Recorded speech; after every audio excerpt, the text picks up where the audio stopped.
Very important. What you saw was yesterday was me implementing my right as a buyer, as the owner and comma, and giving up all my ownership to another, all of my rights to another by signing, by giving them important payment information that they needed for the account. So for as long as I gave them that, then I had the right to purchase and they had a right to purchase. So this is where part four began to speak to us before we even get to performing, for performing, and a right to remedy behind it. They talked to us about who wanted to know what's going to happen. And just like you mentioned, it came on here, asked the creditor. They need title. So title, creditors, good faith purchasers. So for as long as you come along and purchase in good faith, then they'll come along and purchase in good faith for the creditor that they represent because they got title. Gotcha. DOT. So what's the rights when we rightfully reject the good? Literally, rightfully, based on our own rights. Because that's how each person who deal with it is going to be, transferring it, delivering it, tendering it under the reservation of their own. So remedies for a breach of collateral contracts not impaired. So contracts that is not damaged. What is the remedies for that? Okay. Remedies for the breach of any obligation or promise collateral or auxiliary to a contract for sale. So whenever you come along and you give your promise and they give their promise as obligated to do, then we can get remedies for both parties for breach. That means we're using the auxiliary. We're using the device because we both came along and gave our promise. We both came along and did what we were supposed to do. Did what was, what we were obligated to do. So now they have promise collateral. Okay. Meaning you purchase, they purchase in good faith. Let me, y'all both paid an effective rate. And then that's a contract for sale. Contract for sales are not damaged by the provisions of this article when it comes to the right. So you have the right to come along and do it, but the seller also has a right. Your rights are not damaged by their rights, but the seller has rights. Okay. Both parties are going to be coming along and do what they promised to do. Okay. So seller remedies on discovery of the buyer's insolvency. So when you think about insolvency, what are you thinking about? Proceeding the debt, signing it, proceeding the To who? insolvency, Assigning it to who? signing it back to the seller, That creditor. the creditor. I mean, yeah. We assign for the benefit of the seller's creditor. Yeah. Facts. So the seller's remedy on discovery of the buyer's insolvency, the buyer's intent to assign this document to a third party, to the creditor. So that means that you're proceeding the insolvency. And this is what Navy Federal speaks about writing their agreement, proceeding the insolvency. You default when you don't. Facts. Remember? Mm-hmm. Mm-hmm. So where the seller discovers that the buyer to be insolvent, he may refuse delivery except for cash, including payment for all goods thereto delivered under the contract. So under that contract, your payment includes a good. So if ever you receive that payment, you can go ahead and use that good, or you could pay cash. If you pay cash, that means that you're insolvent. You refuse to deliver the good back. You don't want to proceed the insolvency. You don't want to assign it for the creditor. You're leaving him insecure. So in that case, he'll stop delivery. This is right here under Article 2705. Wow. What's your thoughts? Wow. How you feeling? So they can Just take your cash. you game on like why you can't keep calling and saying, certain things because they have rights too. You know what I'm saying? It's not just us. Like you said, it's like a mirror effect before. Yeah. Like they have rights just like we do. So it's best to understand their rights so you can kind of like know what you are not supposed to do. Yep. Yep. So where the seller discovers that the buyer has received goods on credit while insolvent, he may reclaim the goods upon demand made within 10 days after the receipt. So after the receipt, they're going to demand these funds within 10 days, being able to reclaim the good. Unless you remain insolvent while you're on credit. Should never be insolvent. Whenever you receive this receipt, you should know automatically that, or you should discover that you could create a good to keep your service. And if you create this good, then it's a credit. If you perceive the insolvency, then you're giving the creditor credit. Absolutely. But if misrepresentation of solvency has been made to the particular seller in writing within 3 months before delivery, the 10-day limitation does not apply because you did it wrong. You misrepresented that price. So next month, they're going to double it up. That 10 days for them to act, give the demand for the payment to generate your next statement, ain't going to happen. You still owe. I still owe. Except That as makes provided in this subsection, the seller may not base a right to reclaim goods on the buyer's fraudulent or innocent misrepresentation of solvency or of the intent to pay. So your intent to pay, if you misrepresent that price, it is fraud. They're going to be sending you a letter. Talk about your fraud because you innocently misrepresented that price. They said innocently. They ain't giving you no wiggle room. Listen, they get it right so that the seller can reclaim. And any person who got their account closed, they should just call them and say, look, I made an innocent mistake. Come, let's fix it. I have a true intent to pay. But when you misrepresent that intent to pay, it's a wrap.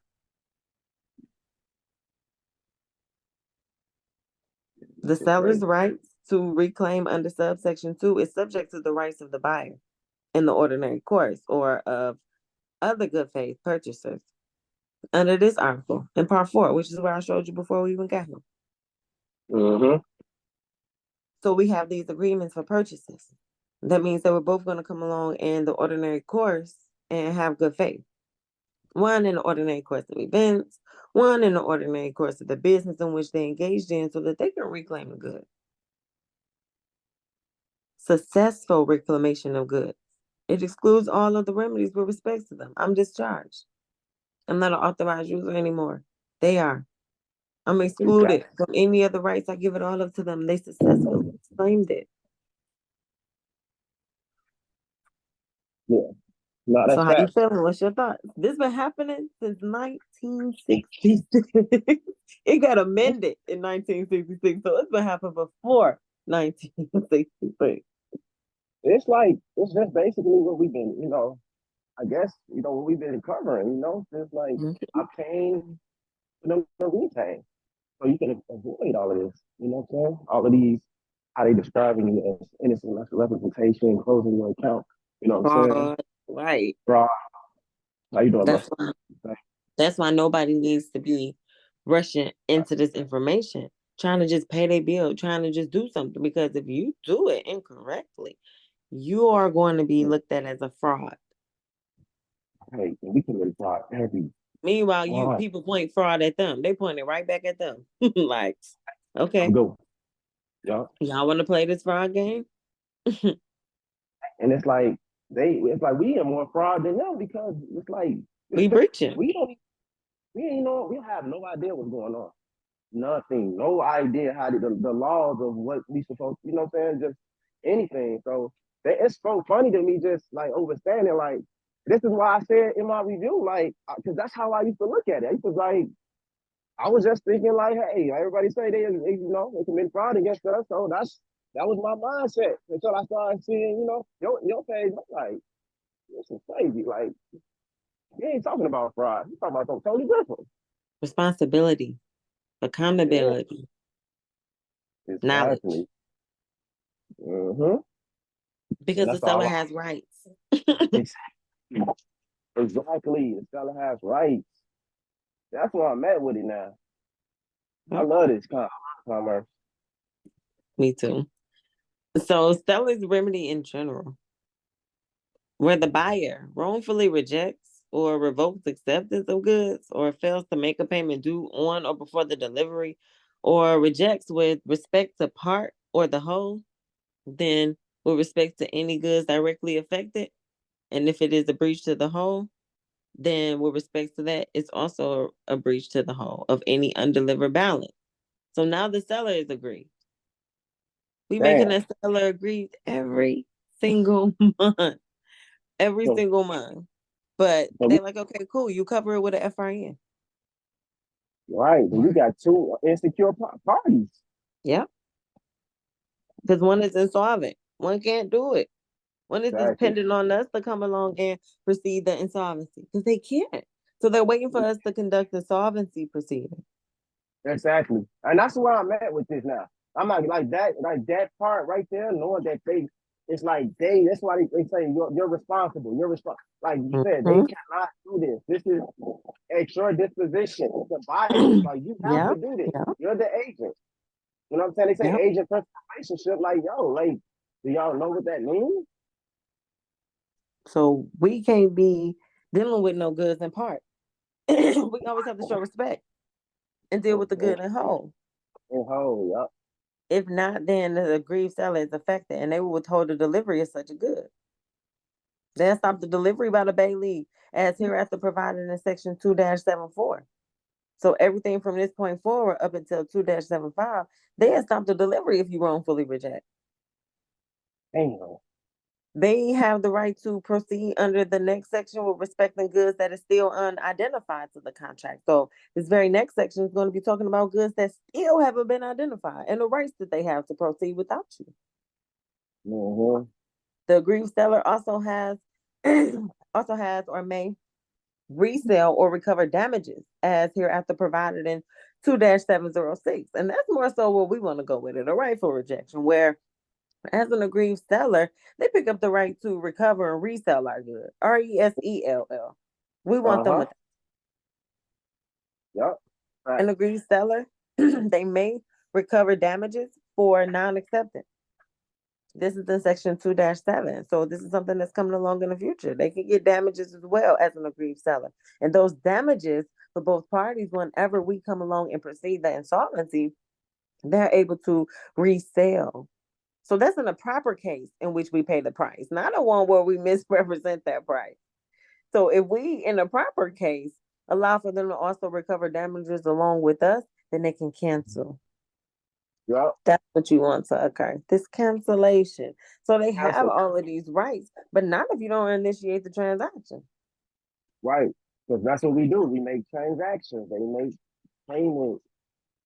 Yeah. Excuse me. So how you feeling? What's your thoughts? And I feel good. It's just like we've been covering this, we've been covering this stuff. And it's just like, yo, if you're not gonna take it upon yourself to act like to act competent and be responsible, then these are the consequences of your actions. Like, you know what I'm saying? And you can't say, oh, that you don't have a right to do that according to the truth and let know they do have a right to do it. Yeah, sure do. They And have a they'll right. prove it. They'll prove it every time. Right. They have a right. Hmm. I'm tired of people saying they ain't got no right. Man. So sellers' rights, on top of this, the seller has a right to identify goods to a contract that's notwithstanding a breach, or to have a right to salvage unfinished goods. Okay. I knew that was gonna happen. So they have abilities. They have rights whenever you wrongfully reject. It will go on without you. We read that a little bit earlier on when we heard them talk about the trade occurring or must occur, still will occur. Just like you mentioned, it's either going to happen at a discount or it's going to happen at an increased rate. Mm-hmm. So, Because when you paying when that minimum, that's a deal. They not getting us the whole amount that they supposed to receive. an aggrieved seller, which is the seller under the preceding section, the last section, where we heard all of those lists of rights, Yeah. they may identify to the contract conforming goods. So when they receive the conforming good back, they'll identify if it's a contract or not. They have that right. Right. Goods not already identified, if at the time he learned of the breach, they are in his possession or control. So whenever the good is in his possession or control, they not identified. He haven't yet learned of a breach. It's not until he receive and identify a contract of conforming good where he noticed that breach. Exactly. In that case, he'll treat it as the subject of a resale. Goods which have demonstratively been intended for a particular contract, even though those goods are unfinished. So they're hoping that we come along, receive our good, walk in our home, create the sale, SALE, walk back out, or use the system to conduct a public resale, RESALE, so that they can identify a contract conforming good and resell, RESELL. In that case, it's completed, it's finished. But if they not, or if it's not, then they're agreed. So are we. That's right. So what's your thoughts? How you feeling? I What you mean, think? it's like you bringing everything to a close, you know, just with the I've been learning with you, you know, about the conformity and that, yeah, because it's like, man, it doesn't sound like foreign. It doesn't sound like, you know, Right. like You huge. understand being here. Yeah, bringing everything Yeah. to a close. I get what you're saying. So it's making absolute sense to me. So where the goods are unfinished, an aggrieved seller may, in the exercise of reasonable commercial judgment for the purposes of avoiding loss and effective realization, either complete the manufacture and wholly identify the goods to the contract, or cease to manufacture and resell for scraps or salvage value, or proceed in any reasonable manner. We want them to go ahead and proceed the insolvency. So we want to give them value. We want Right. them to salvage the good. We want them to resell our scrap. Exactly. Absolutely. Crazy alignment that I'm literally talking about this like right now in my story. Like literally. Without even coming here this morning. I didn't come here. I don't have to come here. But I just was regularly, speaking on which states, because everybody keep talking about where to send this and that. And I'm like, y'all have to understand that we're dealing with scraps. Right. Salvage. Yes. We have an evidence before too. Like a little bit. Yes. So that means that we need to come along where they Favor. cease to manufacture the goods. We need to come along and create the contract. We need to wholly identify it, complete the manufacturing of that good for the purposes of them commercially judging it to avoid loss. That's Exactly. reasonable. You gotta save these scrubs, man. Come on, y'all. Yes. Got to. If not, then the seller is going to stop delivery in transit or otherwise because it's a wrongful rejection. It isn't right. So they have right. The seller may stop delivery of goods when in possession of a carrier or other bailey when he discovers the buyer to be insolvent. You shouldn't be insolvent. Let the seller be insolvent. They can't do it. We need to come along and finish the manufacturing where they cease, where they stop the communication because they can't give an opinion about your review. What's your review of the account? Give the actual output. My review is to fix that price. Okay. That's my and review. and they may stop delivery of a carload, truckload, plane load, or a larger shipment of express or freight when the buyer rejects or fails to make payment before due delivery, or if any other reason the seller has a right to withhold or reclaim the goods. We want them to have the right to reclaim the good and not withhold them from us. Reclaim good. If they reclaim Exactly. the good and go by this plane, go by this truckload, carload, plane load, they'll do it. It'll ship. You'll use the payment for shipment as intended. Mm-hmm.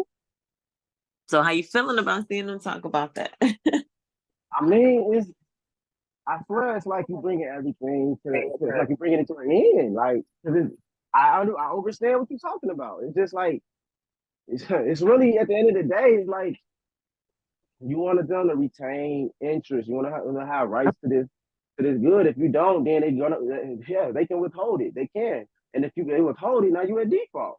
Now you Yep. can't with FRNs. You dealing with all these other things. They could have been avoided. You know what I'm saying? So it's like I want them to reclaim it. Yes, I trust me. I get what you're saying. It's just it's like you're bringing everything to a close from the beginning of Article 2 to now. You know what I'm saying? So it's all making sense. Good.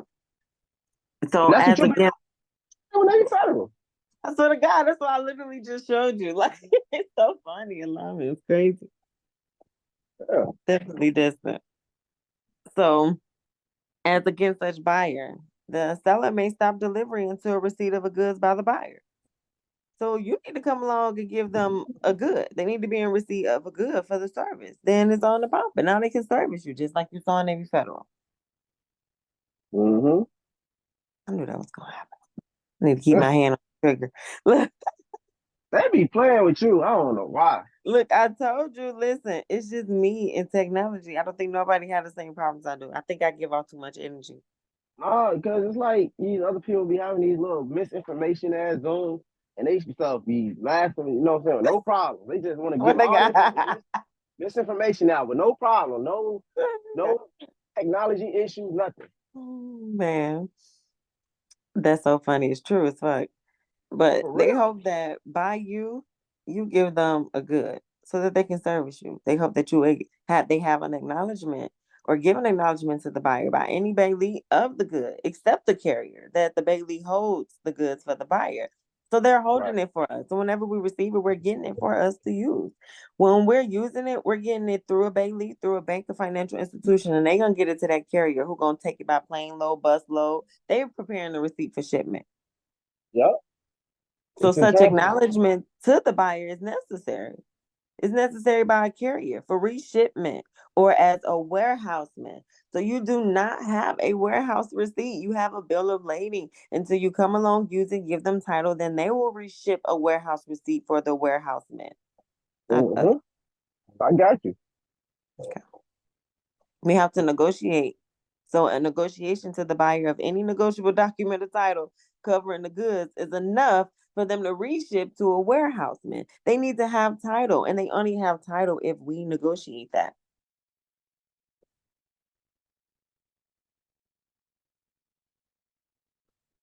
You with me? I'm with you. Okay. So to Instant stop, readjustment. Let's go. yep, readjust. So to stop delivery, the seller must so notify as to enable the bailee by reasonable diligence to prevent delivery of the goods. They only have diligence. They send it. That's it. That diligence ain't enough to prevent the delivery. We need to come along and notify the seller that we're continuing along with due diligence. Exactly. Come Using on, that for y'all. Come on, y'all. We got a duty. got to.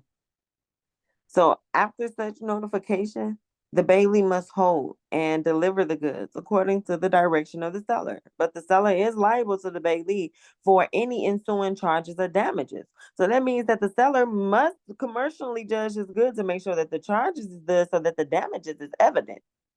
It's clear that you are indeed damaged. And if that's the case, the seller can follow the direction and go ahead and get it to that carrier so that it diligently make this delivery, this shipment to the warehouseman by plane, car, bus load, however it get there. Got you. So if a negotiable document or title has been issued for goods, which it should be, the bailee is not obliged to obey the notification to stop until surrender of the document. So if they get the surrender of that document, they're not going to be stopping any delivery. They're going to be continuing on. A carrier, that carrier is going to have a document and not one or from a carrier who has issued a non-negotiable bill of lading, but one who negotiated or one who sent back a negotiable bill of lading. That means Mm, that we came along and didn't choose to stop delivery. Whatever we received from the person, other than that concern, or we came along and gave notification to them. We obeyed them. We show obedience. Volume exactly. 3. Conduct, obedience, and good faith. Due diligence. Obedience. Yeah, let's continue this. I love it. Make sure we get it to them. Because if we do that, then Continuation. exactly continuation statement, not discontinuation, but continuation. Yeah. So 2-706, the seller's resale includes a contract for resale. So when you publicly resell this good that they're relying on, then the seller is also going to have the right to resell it. Yeah, you just transfer your rights, the rights you had. So they definitely got it. Pass and Exactly. title. Exactly. 100%. Volume 1. No. Under the conditions stated in Section 2-703 on the seller's remedy, the seller may resell the good concerned. So just like how we read in Navy Federal, they have a notice that concerns an automated teller machine that they're going to use to resell. Resell the undelivered balance thereof. So whatever new price. Right. Do you see this? Oh my God. What's going on, man? I don't know. I don't like, hey, Zoom, y'all gotta stop. Okay. Look, Oh, nah. it's too much going on. Hey, do that to these other people. Like, damn. Do that to Brother Isaiah. His ass being there running his mouth about nothing. That is too funny. So where the resale is made in good faith, which is always should be made in good faith because part 6 let us know that we are only held to good faith. And in a commercial reasonable manner, the seller may recover the difference between the resale price and the contract price together with any incidental damages that is allowed under the provisions of this article in section 2-710. But less expensive is going to be saved in the consequence of that buyer breach. Are we talking about that offset? That's the indemnity? Yes, we are. So whenever we breach, then we have to pick up those expenses. If they breach, then they have to pick up those expenses. And they're going to pick up the expenses based on the price of the resale. RESALE. Whatever that price is, they may resell it for that price. Whatever that price that is concerned on that good. Oh, Whatever yeah. that undelivered balance is. So they hoping and praying. This is like real. This is like I said. I would have never overstand credit or anything if I didn't go. If I didn't go through this mentorship and with this UTC. Oh my God, this is real credit. This really is Yes. truly. It's just like this is credit. This is how you extend credit. This is how you just know what's going on, yo. Like these transactions. Like I love listening to this. Yep. I'm sorry. No, it's a fact. You're going to love Series 3. I'm telling Damn. you.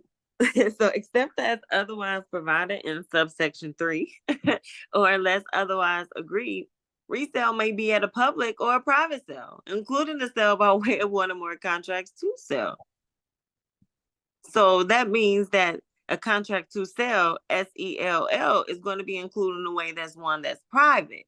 One that we're not going to be in view of. We're not going to see this one, but the public one where we're conducting this RESALE, we will. Fire. That's a This fire is example. this is of identification to an existing contract of the seller. So whenever you receive that existing good or that existing account and you come along and identify it, then they're going to have something to sell. They're going to have a contract to sell based on your contract for resale. All because you created publicly and privately a contract for resale. All because you did that business. All because you did what you was responsible to do. Damn. This sale may be treated as a unit or in parcels and at any time and place or on any terms, but every aspect of that sale, including the method, the manner, the time, the place, and the terms, it must be commercially reasonable. Anything that's not commercially reasonable isn't a fact. So whenever you create this resale for the seller, you have to handle it with commercially reasonableness because they're going to be commercially judging it. That means identification has to be proper. Damn. The resale must be reasonably identified as referring to the broken contract. So I don't know if you remember, like a few meetings back, I used like people broke. That's why, and I said, yeah, no, truly, they are broke. All because they're not reselling and referring their good, that statement, that bill to a broken contract, one that is breached. It's breached for them, broke for us. It's broke. You know what's so crazy? When you said it, I kind of got what you were saying, but like now knowing what's going on, you was absolutely correct. Like people are broke. Yes. Their mindset is broke when it comes to these goods. Yep. They don't know how to fix these contracts. They leave it broken every month. Yep. I got you. Damn. Perfect. It is not necessary that the good be in existence. So that account can just keep existing. You don't have to bring it to existence if you don't want to. It can remain broken. Yeah. Or that any or all of them have been identified to the contract before the breach. So we gonna go ahead and identify this good so that it becomes into existence. Now they have a good. They have something that is necessary to identify a breach contract. And now they can able to commercially judge this good and use it based on those terms, based on the identification, based on the sale and the resale.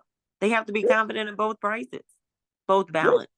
Man, I would. This is why I don't want to end, because I love hearing. This is so beautiful. Like just knowing what's going on, yo. Like I love it. I'm sorry.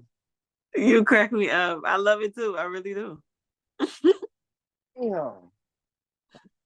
So where the resale is at a private sale, the seller must give the buyer reasonable notification of his intention to resell. So you're going to be receiving notification reasonably. You're going to be receiving that from private sales. So on a resale, whenever you get your statement, when they resell you that new statement, you'll see all of these updates. You'll see what happened in private. You just showed me. You just Yep. showed me. Yep.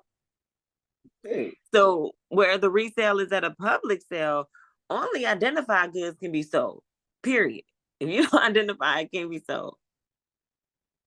Yeah. Except where there is a recognized market for a public sale of future goods of that kind. So whenever we're dealing with these future goods, there is a recognized market for it. And only if we identify it can that good be sold.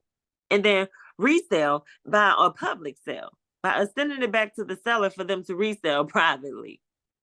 So, come on, We man. in our house, out our house, in our house, out our house. People got public and private so mixed up. So It's mixed so up. jolly. So mixed up. I get it though, but it's unnecessary. It's not relevant. Right. It must be made at a usual place or market for public sale if one is reasonably available. And except in the case of goods which are perishable or threaten to decline in value speedily, the seller must give the buyer reasonable notice of time and place of a resale. They're always going to be giving you reasonable time, reasonable notice, so that this good do not continue to decline on a discount, but it increases. And they give you the place to which you need to send it for that resale so that this good don't perish, this scrap don't salvage, but they are able to proceed in value. Use this good in a reasonable case based on a market. You know what? I'm glad you just said. Okay, the first thing that just came to my mind, literally right now, I was just about to ask you a question, and you just said based on the market. Now, when I'm just like really just thinking about us when we are conducting, when we transacting, fixing the price, curing the defect. That's actually us, like you said, it's public. It's a resale, SALE. Is that considered to be us exchanging these documents on the market? Yeah. Yes. Damn. So in the agreements, you see the word exchange. Exchange. Yeah. Whenever you deal with Visa, MasterCard, Amex, you see exchange. Exchange. Yeah. 100%. Damn, in the transaction. Damn, that's crazy. Because I'm thinking about the public part. Like, if we, you know what I'm saying? Like, the public. So it's Like, public because you may go out and, ship it, mail it, or you may send it through a public, transmitter. So, it switches back and forth as you transact. I got you. Because, I'm going to be honest, man. At first, like, I get the market because I'm thinking about the SEC. I'm thinking about all these different things. But when I was thinking about it, I was more so thinking about what they're doing once they receive it back from us. But we are actually partaking on the exchange rate in the market and all the other stuff when we, like you said, through the Domestically. mail. So, yeah, I got you. Okay. Yeah. That's crazy as hell. And if the goods are not to be in or within the view of those attending the sale, like a private one, then the notification of the sale must state the place where the goods are located and provide for the reasonable inspection by prospective bidders. They're going to be bidding on this document. Literally, they are a prospective bidder. So when they receive it, they're going to be inspecting it reasonably, making sure that the state of the sale is proper for their market, making sure that this is something that they can resell RESELL, not in the view of you, but in private. And if that's the case, then that seller may buy. Damn. So I'm you have just Navy Federal telling you purchases to buy, lease for goods and services. They hope and pray that you do it. no, they want you to transact with them based on the market, based on these APRs. They want you. See, I didn't really realize that that's what we're doing while we're transact. I didn't realize we were doing it on the. It makes so much sense now. Like, golly, So look, like you make. immediately next, they talk about the purchaser. A purchaser who buys in good faith at a resale takes the goods free of any rights of the original buyer. Even though the seller fails to comply with one or more of the requirements of this section, they're still going to take on all of our rights. So the original buyer don't have none when we act in good faith. They got them all. So as a purchaser, they're going to buy. So Navy Federal say purchaser, and then a transaction to buy, lease goods and services.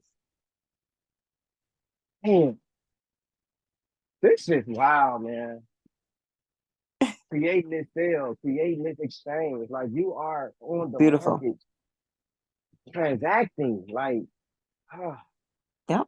And the Bill of Exchange Act makes them responsible. So they make sure you get this requirement every single month, even though one or more of the sections may not be in compliance. They fail. damn, They're waiting on the original buyer to come along and do things for the original creditor. this shit crazy. Like you just put like more like perspective into like I just like it just clicked. Like I ain't gonna lie, just in this moment, this market stuff. Like I was thinking it, you know what I'm saying, had more to do with them and not us, but we actually a part of the trade or the exchange as well. Apart, exactly. Apart, not engaged in the business, but apart. Yeah, yeah. 100%. Damn. The seller is not accountable to the buyer for any profit made of any resale because it's theirs. That price is theirs. They get profit. So Yeah, a they person entitled. in position, period. A person in Yeah, position of a seller or a buyer who has rightfully rejected or justifiably revoked acceptance must account for excess over the amount of his insecurity interest. And as hereafter defined in subsection 2-711. So whenever you rightfully reject the good, you're paying an excess. You're exceeding the amount because you're adding in your own security interest as the person who is in possession of the seller at that time. Whatever you price you at, that profit is for the seller, the one who is going to be subject to this resale. yep. Seller's They're not there. accountable to you or for you. So when you do it, you have to come along and create this sale. It's a wild shit. Because you've been already putting me in that perspective just from like, you got to promote their sale. It's the seller's draft. It's the seller's account. They're responsible. So yes, they are not. You know what I'm saying? So it's their stuff. Like Yep. you just come on. Like this is wild. So now you got this very, very important term in all bold letters. Another definition. So they defined in Article 2 buyer, good faith, receipt, seller, and the person who is in position of a seller. Those going to be those who are participating in the buy, sell, and trade in good faith. Wow. I'm just getting excited just seeing just that in bold. I'm listening though. So a person in the position of a seller, it includes as against a principal, an agent who has paid or become responsible for the price of goods on behalf of his principal, or anyone who otherwise holds a security interest or other rights and goods similar to that of a seller. Uh, What more can I say? what You more are can you say? responsible. Come on, y'all. You are What can, like responsible. you are responsible. Absolutely. Come on, man. Series 3 is important. All my series are important. You Everything I tell do me. is important. And somebody told me about some fluff and just reading and listening to people read. They done joined so many Zooms and all of that and fluff. Like, what? Nothing I do is fluff. Ever. I don't know what anybody else do. I'm not them. I don't even know them at all. You come But, from a different. Fuck man, all that. listen.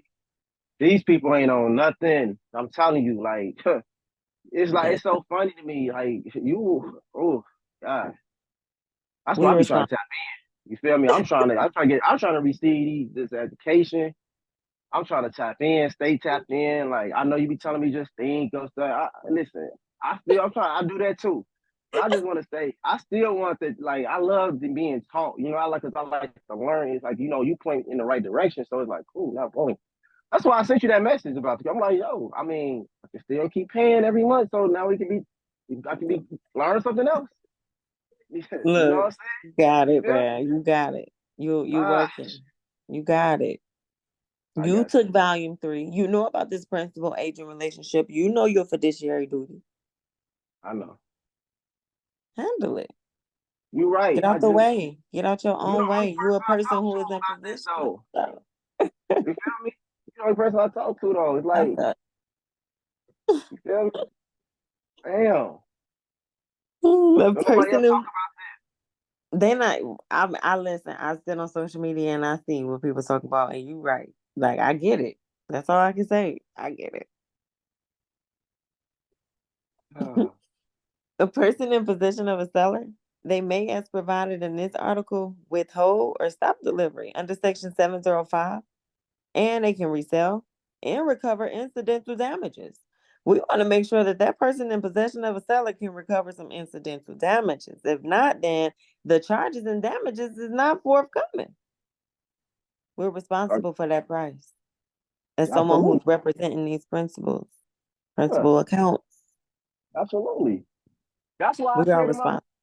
I realize we're responsible for representing all like persons. Like I said, persons, because it's not just Yes, the person. consumer. You know what I'm saying? So it's like I got you. I follow everything you said. Like, it's just crazy though. It's the overstanding now.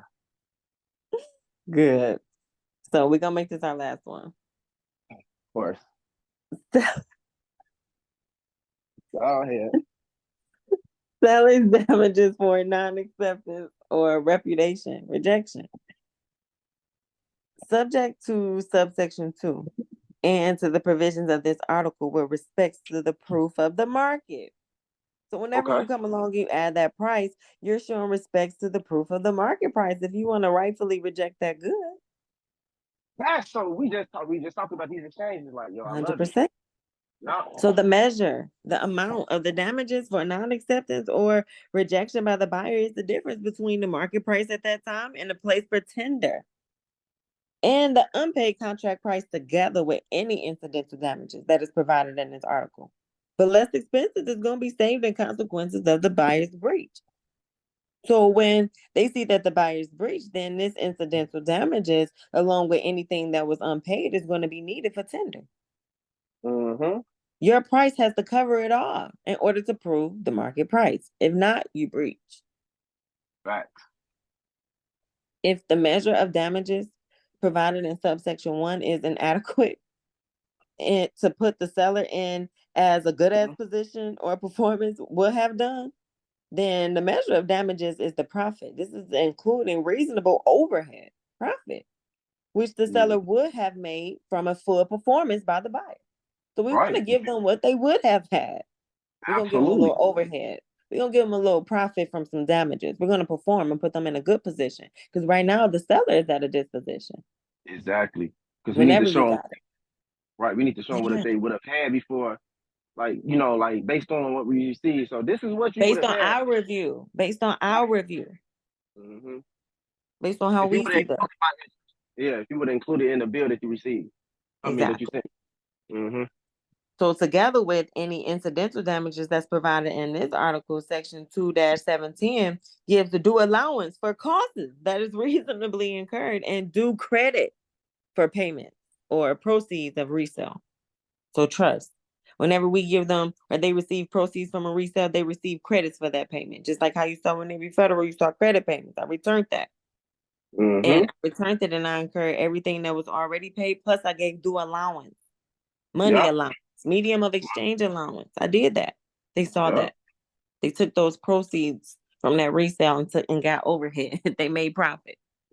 They made profit. Yep. They show a refund/adjustment. No disputes. There's nothing to argue about. We just damaged and we both see it. We both recognize it. It came to both of our realizations and we both did something about it. Damn. Fire. That means that they took action for that price. Fire. They And that's took action. exactly what needs to happen, an action for that price. Exactly. So how you feeling about today? What's your thoughts? Come on, let's talk about it. How you feeling? Man, I don't like this. I don't like how we ending right now. But no, let me stop playing. I feel good about today. Like I was saying earlier, like you just bringing everything to an end as far as every subsection we've been going through. You know what I'm saying? And it's just like, and then like just even in this particular, just for everything you just read just now, I literally just seen it yesterday, based on your, transaction history and credit history with Navy Federal, like the statement. I'm like, oh, everything you saying literally translate to that. But then outside of that though, it's just like if you're not doing what you are responsible for doing, then you're gonna deal with the other side of it, the stress, the FRNs, the saying it's fraud, the being in default. So it's just wrapping everything up to just being responsible, understanding your role, and this is why you got to understand your position and your duty and your like just your role in this transaction, so that you can come correct and proper Yeah. to complete this transaction, make it a whole. So it's like I Gotta don't come know. correct and proper, period. Because this is an area for actual knowledge, not those who just know. So come correct and proper, or you cannot participate. Yeah, so I love it. Like it's just You're not kind of like part of bringing everything to a close, to fully close this statement correctly. You know what I'm saying? it. Yeah. End it. Yeah. Yeah, So well. definitely. I'm gonna go ahead and stop our recording. And share my screen. But just other ways. Why I'm strolling all the way down to the bottom, because this is where they give you some claims resolutions. Okay. In the process is where we're choosing litigation, meaning that we're commercially judging the good, and then we'll return it back to them. And then when we return it back to them, basically they do the things under this arbitration clause. They mediate and arbitrate. So that's not something we have to do, but you can immediately, directly send it to them for this mediation and arbitration, because they do give you that, but they just give you but claim includes, but is not limited to, initial claims, counterclaims, cross claims, and third party claims. This is where they're defining defendant when we transact. So, of course, defendants of the creditor, those who represent and make assignments for the benefit of the creditor. So each and every time you receive your bill, the account is used under the terms for financing. And we know this from Value too. They have a negotiable instrument. This payment is for financing. Yep. We use our statement of accounts to do that. That's the advertising and the promotion for this type of action. So under the arbitration clause, they will act, but they do give you an address. But they're like, notify me. Account. You may not sell, assign, or transfer a claim. They're going to do it. We're supposed to notify them. And the arbitration clause now will be the provision for them to do that. If ever we have a claim to any of those 1, 2, 3, 4 things in their, inside. So whenever we create that sale, we allow for them to resell. Yep. Lawsuit, like, please don't do this to me. But before beginning a lawsuit, mediation or arbitration, you and we agreed to send a written notice of claim, or a claim notice, to each party against whom the claim is asserted, in order to provide an opportunity to resolve the claim informally or through mediation. So that means that we're going to be doing this with information, informing them of the information that's going to be used, or that we claim, to resolve any problem. Whenever we have the opportunity to give that information, we're going to go ahead and litigate. We're going to commercially judge it so that they can mediate over it. Yes. Assert the claim for us. So we're going to be receiving the claim in AR. So now here, that just like Article 2 told us, they're going to be commercially judging it. And mediation, a neutral mediator helps parties resolve a claim. So together, we're going to come along and mediate before we send this notice. Yep. I love this section because they just give you the resolution to your problem. So that's why I felt like, let me hop on. Oh, that's awesome. Thank you.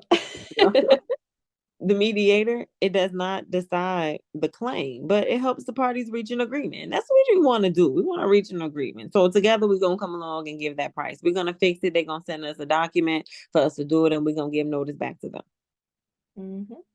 Before beginning mediation, you or we must first send a claim notice. Then They're gonna send you a claim notice. You're gonna come along and use that claim notice, and then you're gonna send it to them. And then after the fact, the arbitrator can rule on the agreement between the parties. Within 30 days, it's just like Navy Federal. You know how my next statement? Within 30 days after sending or receiving a claim notice, you or we may submit a claim to JAM. So this is who they're actually going to be submitting your claims to. So this is who helped them arbitrate in the AAA, the American Arbitration.org. So this is the organization too that we may have to upload to. And I say this only because I did mine on Navy Federal. It's not a commercial website. It's organizations who we dealing with. So I deal with NavyFederal.org. These are organizations that we are helping give the assignment to the creditor. They're going to resell. Wow. So that way it's between organizations, agreement, and person. That's what we want. So this is the .org website. So that's why I said we're going to have to examine that to see if they will lead you there, or here you go for mediation. So whenever you come to your agreement and you complete it. Wow. All mediation related, all medium of exchanges related, all money related communications are confidential. It's inadmissible in court and subject to discovery, period. Discovery, subject to learning, actual knowledge for the individual to come along and make admissible confidently their information, communicated. It has to be related to us coming along and judging this good on our own, making it admissible. They can't do it without us. All applicable statuses of limitation, it will be told from the date you or we send the claim a notice until termination of the mediation. Now they're describing everything we know: termination, cancellation, suspension, everything we know. Wow. Yeah, right there. Either you or we may terminate the mediation at any time. So it doesn't matter if you've been paying cash, it's okay. You can come along and mediate at any time. You may terminate. The submission or failure to submit a claim to mediate, it will not affect your or our right to elect arbitration. They're going to elect it without you. So we should come along and elect arbitration so that we're affected by the information in a good way. We need to submit a claim. And if that's the case, then they'll be able to arbitrate. So next, arbitration. Love it. You or we may elect to resolve any claim by individual arbitration. Individual. It's up to us. We are responsible to resolve this. We have to come along and mediate. We have to come along and give our actual output so that termination of any prior mediation at any time, it fails because it wasn't enough. It wasn't effective with the E. Claims are decided by a neutral mediation, that arbitrator. So that means somebody who's going to be commercially judging it in trade based on the nature of the use of that document. So together, our agreement should meet that. So now they have conspicuous. Notice that this font is different than this font. Oh, so yeah. Read it. Because there's a big if there. It starts off with this first paragraph with you, the second one with if. So if you, we are. We're going to terminate. So if arbitration is chosen by any party, they're either going to do it at a decreased, declining rate or at an increased rate. Neither you nor we will have the right to litigate that claim in court or have injury trial on that claim because we're both going to be discharged when termination occurs. Further, you and we would not have the right to participate in a representative capacity or as a member of any class pertaining to any claims that is subject to arbitration because that's authorized. We relieve ourselves. It's for another person to do. It's for the creditor. We're assigning it to them. So we give it to their representative capacity is done. Discharge. Arbitration procedures are generally similar or simpler than the rules that apply in court, and discovery is more limited. So this is whenever we come along and we discover as an individual the rules that comes to procedures of arbitration. It's for claims where we mediate together. Yeah. So they hope. Every section talks about communication and doing it together. Everything that we've read so far. Everything. And it's just, how many times do they have to say it before people really truly understand it's a we thing? not a you and a me thing. Like it's an us. Us. So now we got this define you, we, us, out. Because we're sharing communication. Yeah. So the arbitrator's authority, we're authorizing them at this point. So the arbitrator's authority is limited to claims between you and us alone. Oh my gosh. The alignment is too wild today. I'm talking about wild. So claims may not be joined or consolidated unless you and we agree in writing. I hate to keep putting emphasis on that, but writing. Yeah. That's how they know that we came together to consolidate this debt. Well, and it was an Credit. individual, writing. They want it in writing. Yep. So From that yeah. representative, that individual who a member in that representative capacity as an individual, they hope you come along and use your writing because that's what we need to mediate. Yep. Mm-hmm. And arbitration award and any judgment confirming it will apply only to the specific case. It cannot be used in any other case except to enforce an award. Do you want your point? Do you want to use your rewards? You do. You want to be awarded, then in the particular case or circumstance, you're going to come along and specify that particular term. If not, no award can be given. Yeah. The arbitrator's decision are as enforceable as any court order and are subject to very limited review by a court. Limited review. They're limited by both of our standpoint of views. That's the only things that is enforceable. It's the decision with the S, and that's what the arbitrator is going to be looking at. That's the court. That's who we're ordering this document to. They're going to see if it's commercially reasonable. Wow. Except as set forth below, the arbitrator's decisions will be final and binding. Other rights you or we would have had in court may also not be available in arbitration because we give up all of our rights to the arbitrator so that we have a binding agreement. We give up all ownership and all rights to them. That's what happens whenever we initiate arbitration. The only way we can initiate any type of arbitration is if we first mediate with them. The only way you can mediate is if you send this claim. Yep.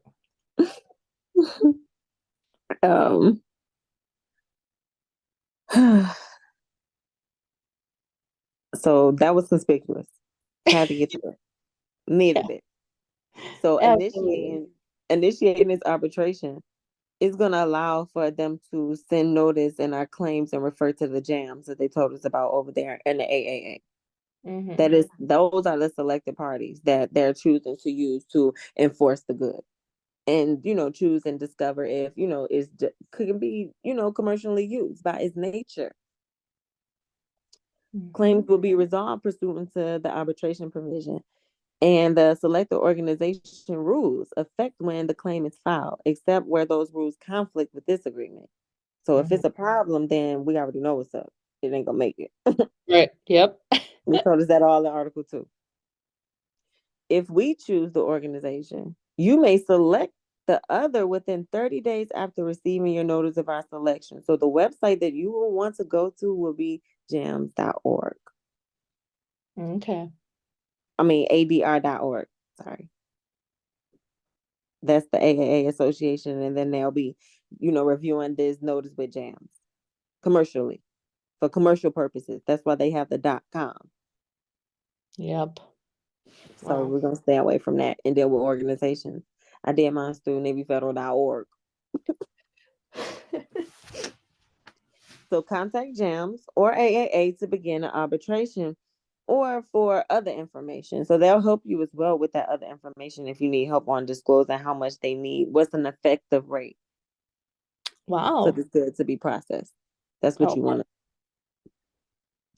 Claims also may be referred to any other arbitration organization if you or we agree in writing or to an arbitrator appointed pursuant to Section 5 of the Federal Arbitration Act. This is what allows them to deal with credit. This is where they're able to enforce. They're able to enforce under federal law. So in this case, a federal law do apply. And you have Navy Federal, they got the Military Service Act. You got the Protections Act. So they are protected under different acts. And that's what they'll use whenever they receive these documents in writing. Sure. We would not elect arbitration for any claim you file in small claims court. We don't have nothing. No, we can't. Now we can't talk about it because you want to go sue me. What? Right. Like, they don't want to do this. They don't want you to go raise that type of claim against them. They want you to make a claim based on these 1, 2, 3, 4 reasons right here conspicuously. Mm-hmm. But if you choose to go to court, then they can't help you. Right. And they even say, if you have any questions, Hit me up. contact us and we will walk you through it. Yes. So, if you go to small claim, then they can't elect arbitration for you. It's out of their hands. So long as the claim is an individual and a pendant only in a court. So if as an individual, if you decide to, commercially judge as a claim, then they could go ahead and elect arbitration. But if you file small claim, then they can't. It's out of their hands. The judge is involved. Mm-hmm. You or we may otherwise elect to arbitrate any claim at any time, unless it has been filed in court. So we could do this at any time. I don't care if you've been paying cash. We can arbitrate at any time, unless you go and file in a court and trial has begun. Mm-hmm. Or a final judgment has been entered. We would rather go ahead and elect to arbitrate with them at any time so that final judgment can be made. We can enter into this transaction and have final judgment on the way that we handled it together without small claim. Mm-hmm. We know we injured. We know there's damage, but we don't need small claims for it. We can handle it together. Yep. Either you or we may delay enforcing or not exercising our rights under the arbitration provision. This is including the rights to arbitrate a claim without waiving the right to exercise or enforce those rights. Man, listen, they need us. We just got to do what we need to do and enforce these rights, exercise our rights, understand and know that we have the right to waive. So in that case, we have the right to come along and arbitrate. We have the right to come along and give our price. Everything that we have gone through from day one talks about peaceful. Yes. Even in the law, it's peaceful. So where these people are getting, go to court, let's get this it's like, what? Where do you even see that, people? Like, it always Nowhere. talks about it, like being peaceful, and let's, have mediation and arbitration. And I mean, every document that I have looked through of my own talks exactly about it. There's nowhere that says anything unless absolutely necessary, but Exactly. I don't know. Yeah, these people are they're fucking crazy. It's so crazy. Alignment yet again, because me and my last mentee was just talking about this. Like, where do they get calling these people fraud, taking them to court? Like, why to do this? That means that you're incompetent, you're dead, or you're incapacitated. You're not an individual if you're doing it. But they're gonna see an individual when they walk in that courtroom, and they're gonna eat you alive for not doing what individuals agreed to do. Exactly. It's embarrassing. But I mean, look, fight and argue to the death. Some people do it. You know what? And that's where this will never hit Go enough away. people Nope. to make it an issue, because people are just not. They like, yeah, nothing y'all could do gonna change this. We'll tidy up on the words, but y'all ain't changing it. Sue me all you want. This is commerce, and that's not changing. But I'm gonna keep making it blatant that I ain't trying to go that route with you. I'm federally protected. You federally protected. Together, we can federally protect. We can get this credit. We can have suits of equity together. Mm-hmm. Yeah, I just. Ugh. That's all I can say. Right. So, limitations on arbitration.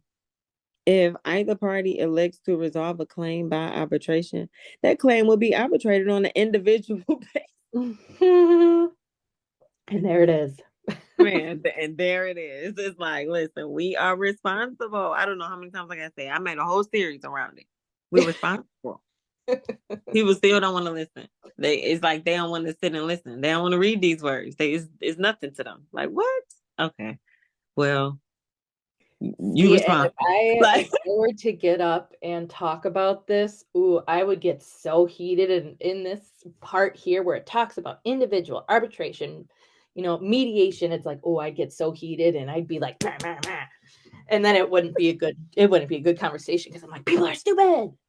I'm like, It's so funny because that's how all of my mentees starting to feel. And it's like, y'all been starting to feel like that, like halfway. But it's like, now that we at this point a little bit more, y'all really like, yeah.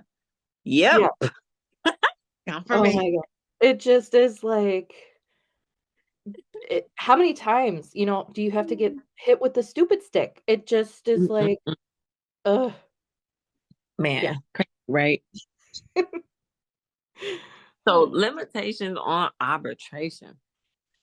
If either party elects to resolve, we did this on an individual basis, they will be no right or authority for any claims to arbitrate it on a class action basis. Because why do you need it? Why do you need a class action? Just do it on an individual basis and involve claims that is brought in a purported or a claim representative capacity on behalf of the general public or other car member or other person that is similarly situated. Like, let's handle this reasonably. And they're referring to everybody. Like, Okay.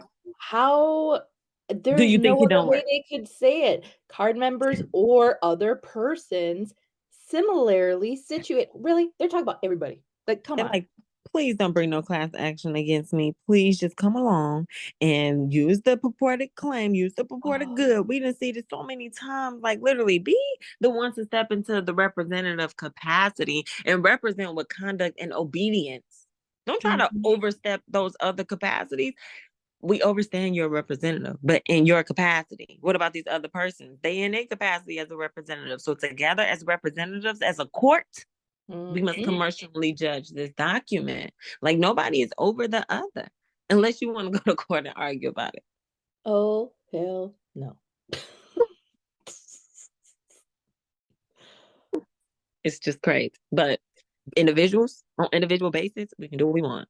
There we go. We don't have to follow the rules, even though there's rules. And that's why you go to court. Man, okay. Literally.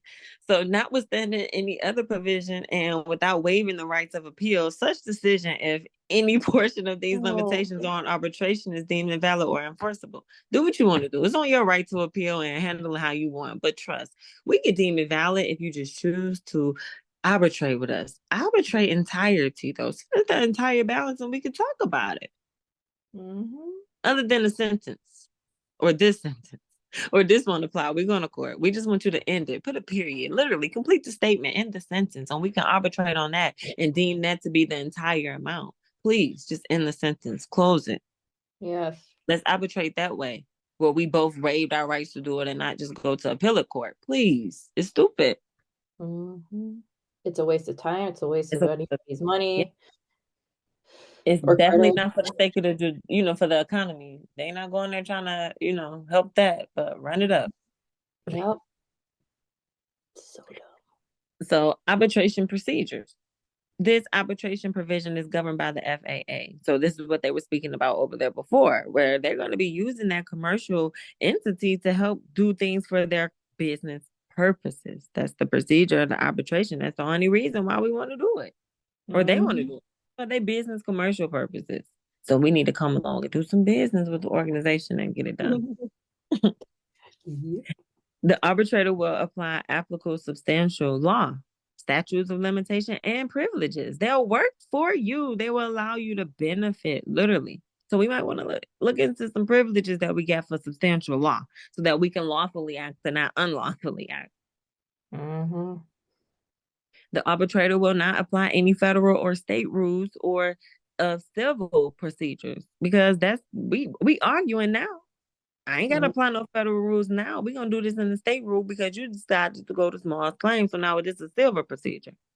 When we could have just used the evidence in the matters that was relating to the evidence or discovery of you learning, this is what I wanted you to do. Arbitrate with me. In the case you do that, then I'll go ahead and use substantial law. If not, and you go silver procedure, I can't help you. Federal laws won't apply. Wow. You got to do right. Because state don't go into federal court, period. So whenever we deal with state and we go to court, we trying to say, this is my instrument and I can use it. You talk about federal laws that's not applying to the state. It's not applying to the state. It's only applying to Fed. We're dealing with credit here. So arbitrate will be the right way so we can deal with the Fed and we can have this government, these funds government mandated using credit. If not, we going to court for civil stuff on a state level, I'm going to say you didn't pay me. I'm going to show you my evidence of a contract that we had where I discovered you made non-payment. You defaulted. Mm-hmm. All because you didn't select and use your evidence based upon discovery that was subject to the limitations on arbitration over here, where we supposed to be literally initiating this, doing this, enforcing this, working together for this. Mm-hmm. So they hope. Look, they hope. We hope. Please do. So, subject to the limitations of arbitration, the arbitrator may otherwise award any relief that's available in court. So whenever we come together as representatives, whatever amount that is available for relief, that's what we'll give. So if you fill out that notice of relief claim, then they'll judge it.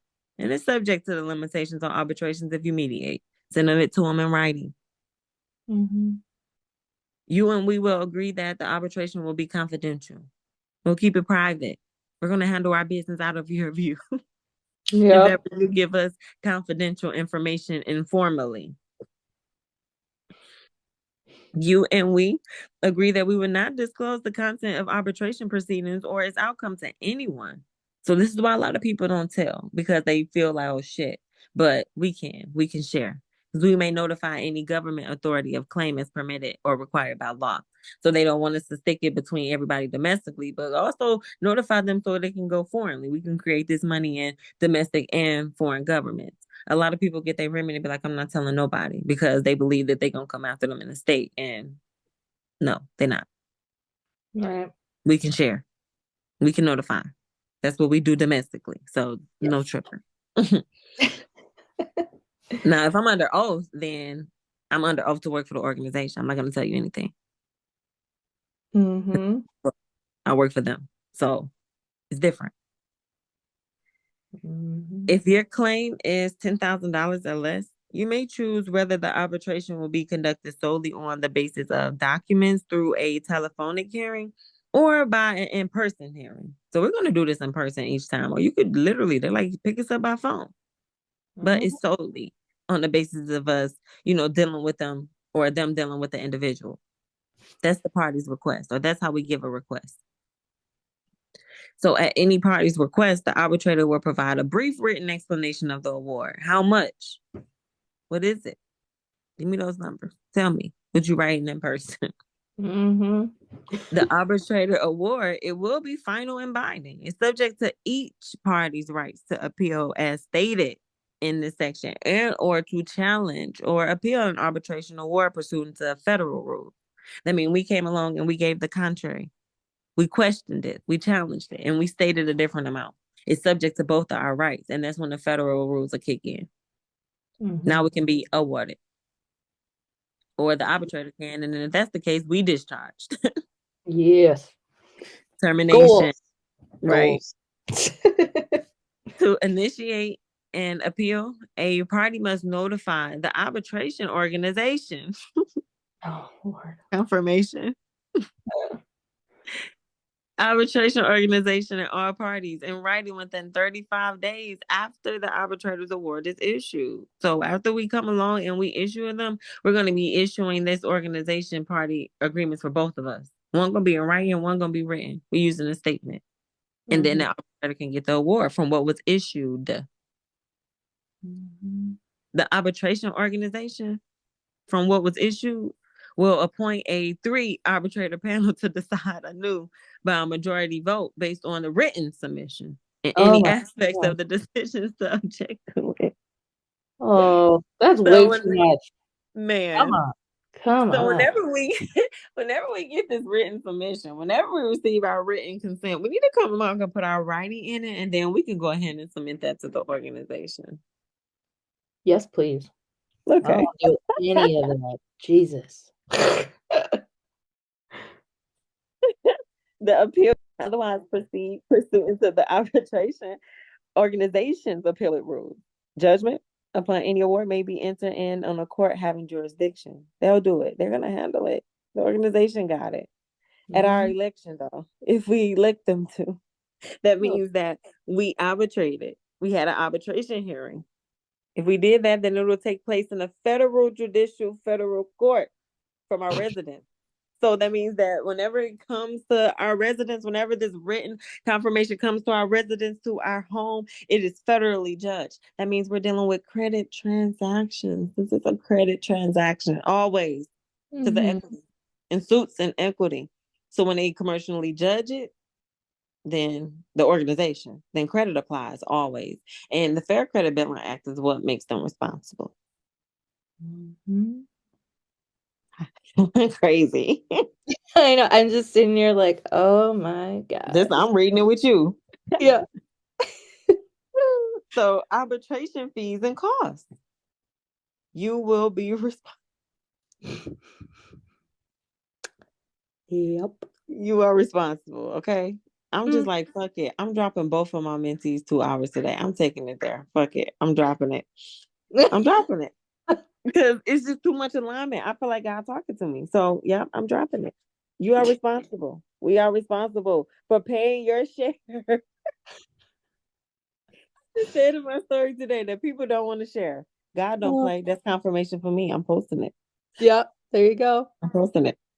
I'm Do it. sharing. Yes, I will share. Yes, I'm servicing. Oh my God. Wow.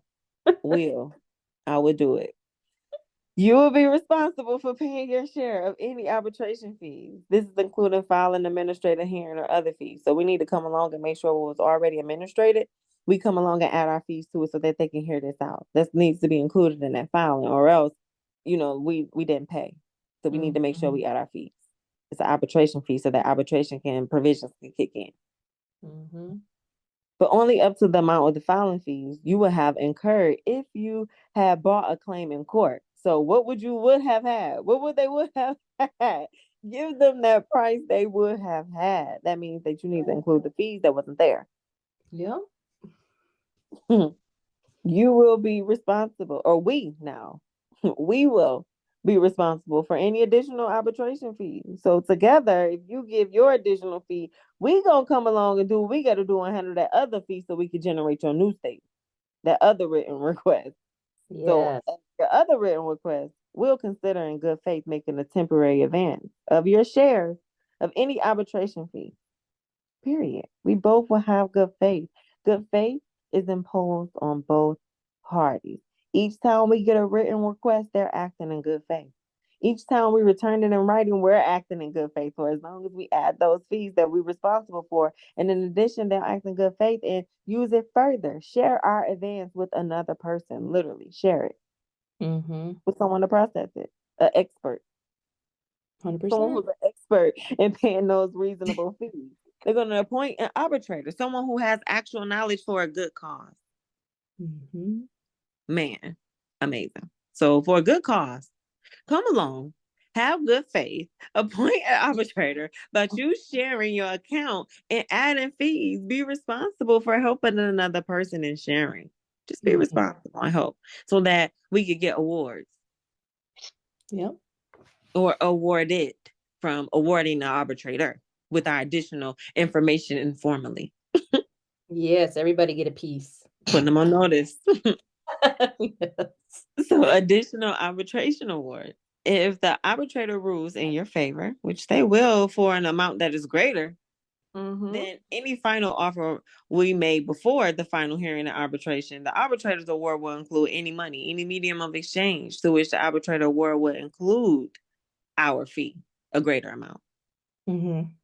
So any money to which you are entitled, any medium of exchange to which you are entitled, but in case less than $5,000. So if you ain't coming along and in any case at least using your good and you're doing with business, well, of course they got this set, but they're just like, you got $5,000 in coverage, you're entitled to create this medium of exchange with that much. So you're able to award this arbitrator $5,000. They have a $5,000 insurance policy waiting for you to return your good, waiting for them to use it for any reasonable attorney fees, costs, or expert fees to witness this damn transaction. They're waiting. They need your additional fee to cover all of that so that this insurance policy, they can use your receipt for the certificate of a policy for insurance. This is the only way that you can expect anticipatory performance, like literally, like assurance for the performance. This is if you rightfully reject. Right. You may reject this arbitration provision by sending a written rejection notice to us at American Express, P.O. Box, whatever, to reject. Cool.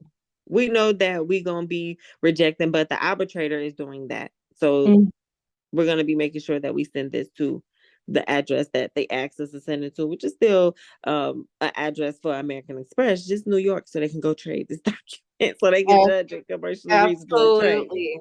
Yep. But I will be rejecting a document that has this address on it. Cool. That's what I should be rejecting with my final written offer, the price, the new price. It should have that address on it. Cool. That's the sample.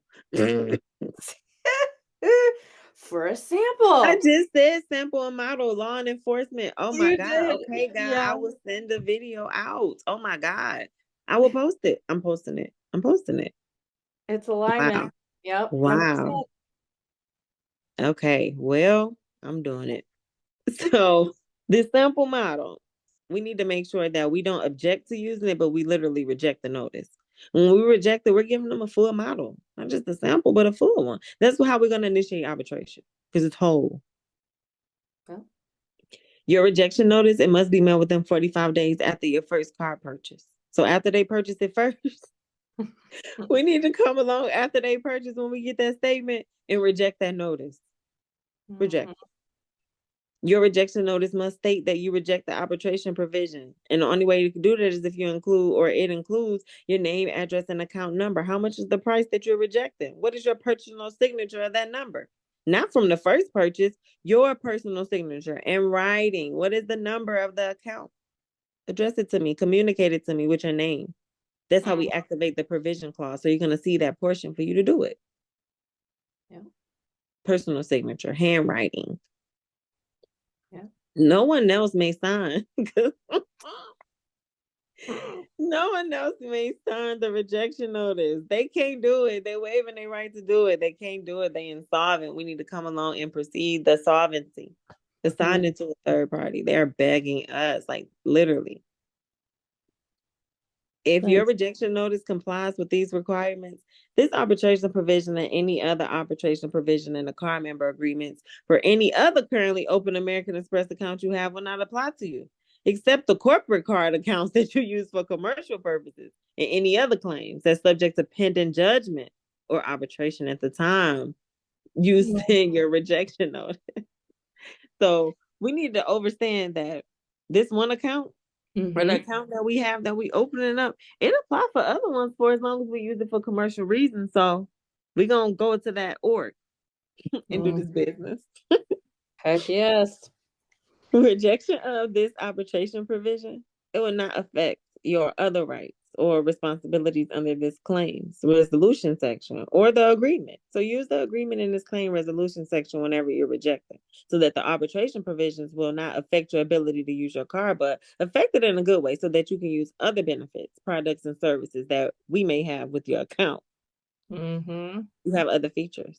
You have other services. You use these products for benefits, and that will affect your ability to use the goods. So that means that we need to come along at our price from our review so that they can continue. It's the continuation. Oh my God, listen. In my last meeting, it's because this is just too much. This is just like God saying, drop it. Don't worry about it. Say what you're saying.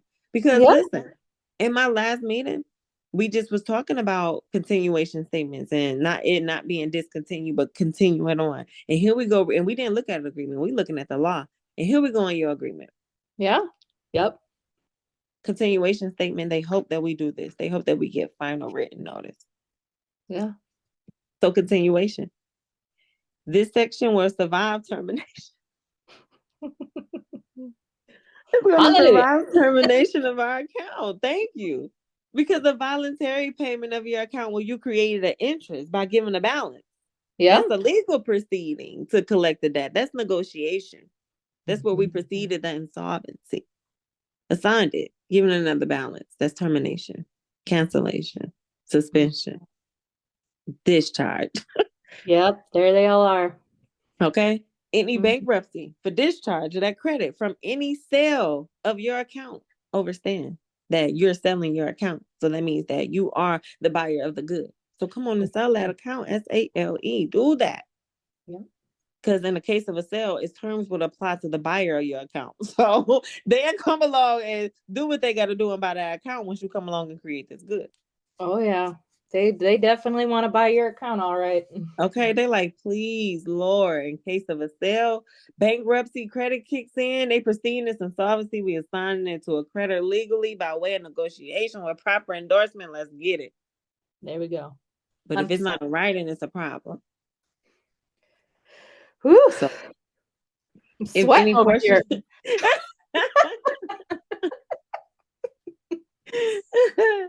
man, if any portion of this claims resolution section, except otherwise provided in a limitation or arbitration section, is deemed invalid or unenforceable, it is not invalidate in remaining portions of the claim resolution section. So you must do this right. You must properly endorse, or else you don't have to worry about a resolution to any claim you have where there's a defect in that good. It's a wrap. We don't care about it. We only care about it based on our rules. So they're offering you a statement along with offering you different ways that they can service you. We either accept their offer of the ways that they can service us and it's good, or we don't. Give it to me. Pay the cash. I don't care. Tell me. Give it to me. All the ways. Give me the rules. I'll follow the rules. That's our problem. The biggest people problem is they don't want to follow the rules. Like, that's a t-shirt. Mm-hmm. I saw that. I'll create it. I'll send it to right. You see more of the alignment to that story? Like, what the heck? Okay. I'm dropping this right now. I'm dropping them. I'm not worried about nothing else. It's a birthday gift. I'm dropping them. Oh, well, there you go. So how you feel about this session today? Did this pop up?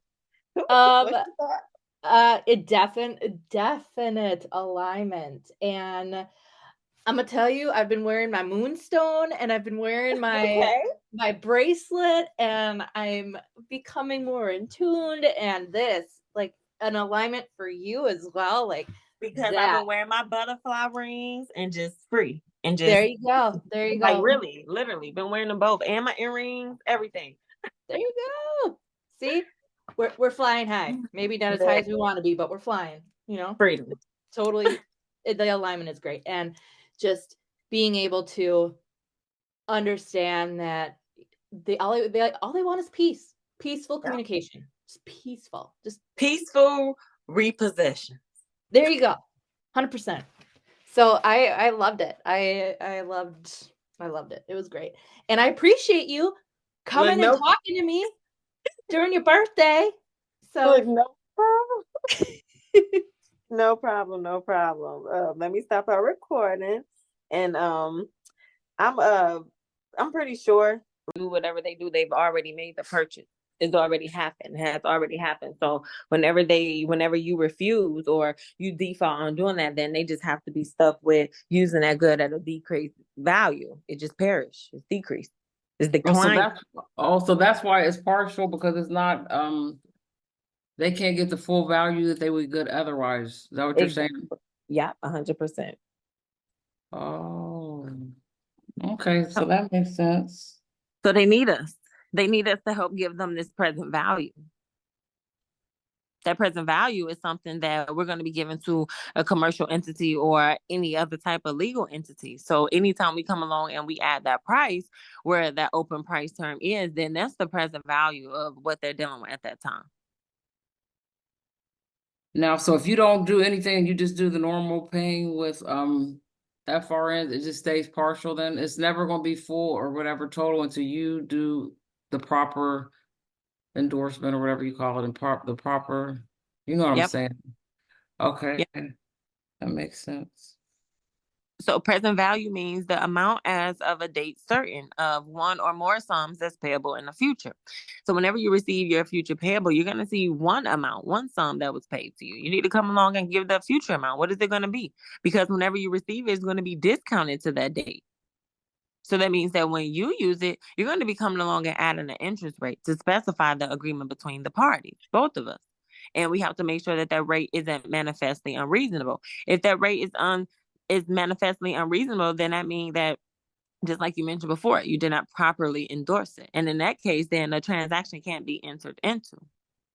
We have to make sure that we enter into these transactions reasonably. That means that we're paying the specified rate to do that. That means we're not using any discounted price. We're giving them more. We're giving them a future payable, something that is the sums. So that means it is the total. Reasonably judging that good. And you're going to have to take into account the facts and the circumstances at the time the transaction is entered into. So this is why it is the present value, because your circumstance is the present moment. So whatever you're dealing with at that present moment, that value is determined by when you enter into that transaction. Whenever you determine that amount, then you purchase, and vice versa. A purchase means taken by a sale, a lease, a discount, negotiation, mortgage, pledge, a lien, security interest, issue or reissue gift, or any other voluntary transaction that is creating an interest in property. You want to make sure that we are creating an interest in property if ever we want to purchase. So all of our agreements are talking about transaction and purchases so that we create an interest in property. When we do that, that's commercially reasonable. And then we can deal with the purchaser, someone who wants that good now. So a purchaser means a person that takes by purchase. So that means they're going to be taken by one of the ways up top. Whenever we come along and enter into a transaction under the circumstance where we give the total of the amount, that means that we're using the record to inscribe that information on. And the record means information that is inscribed on a tangible medium or that is stored in an electronic or other medium.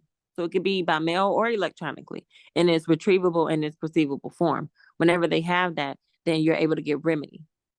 You have a remedial right to which an agreed party does, and whenever they are entitled to a right. And you could do that without going to court, without tribunal. You do not have to go to trial over this. You have the right, the sole right, to come along to use your record and purchase it. And allow for a good faith purchaser to purchase it for its representative, its creditor. So a representative, it means a person who is empowered to act for another. We use our power, the power that we have as an individual, to empower others. And whoever we empower as an agent will act for us. This is an officer of a corporation or any association, a trustee, executor, or administrator of the estate, administrator or executive, a trustee, association, or corporation, or a different officer of the account. They're the ones who we come along and we empower to act for us. You got any questions? No, I'm looking at that representative. So this is representative in regards to what we're talking about right now. Is this the definition of the regular definition, or is this related to this? You know how they have different meetings. This is related to commerce.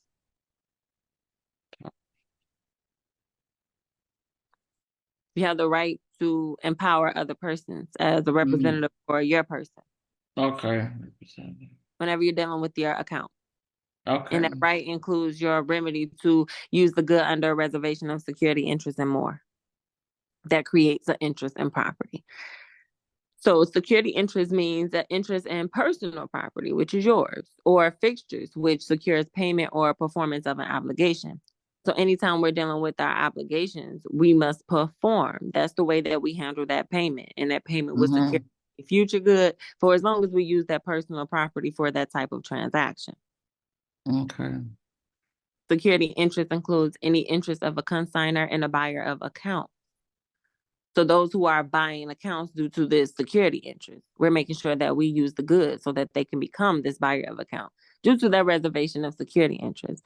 That means that they will have in their possession chattel paper or a payment intangible, some sort of promissory note. And if they have that in a transaction, then it's subject to Article 9, where they use that to secure transactions. Okay. Security interest, it does not include the special property interest of a buyer of goods on identification of those goods to a contract for sale under Section 2-5. You are the buyer of goods, who's going to be coming along and identifying these goods for the buyer of account, the one who wants this special property. Once you take your personal property and make it special by identifying it. The right of a seller or a lessor of goods under Article 2 or 2A to retain or require possession of the goods is not a security interest, because whenever you're dealing with Article 2, you're dealing with special property interest. And leasehold interest is when you're dealing in Article 2A. When you're dealing with transacting with another person under Article 1, is for security interest. So whenever we move on using that future payable, it's something different. But the seller or the lessor may acquire a security interest by complying with Article 9, because Article 2 and Article 2A also is used to help secure your transaction. This is when a retention or a reservation of title by a seller has been given.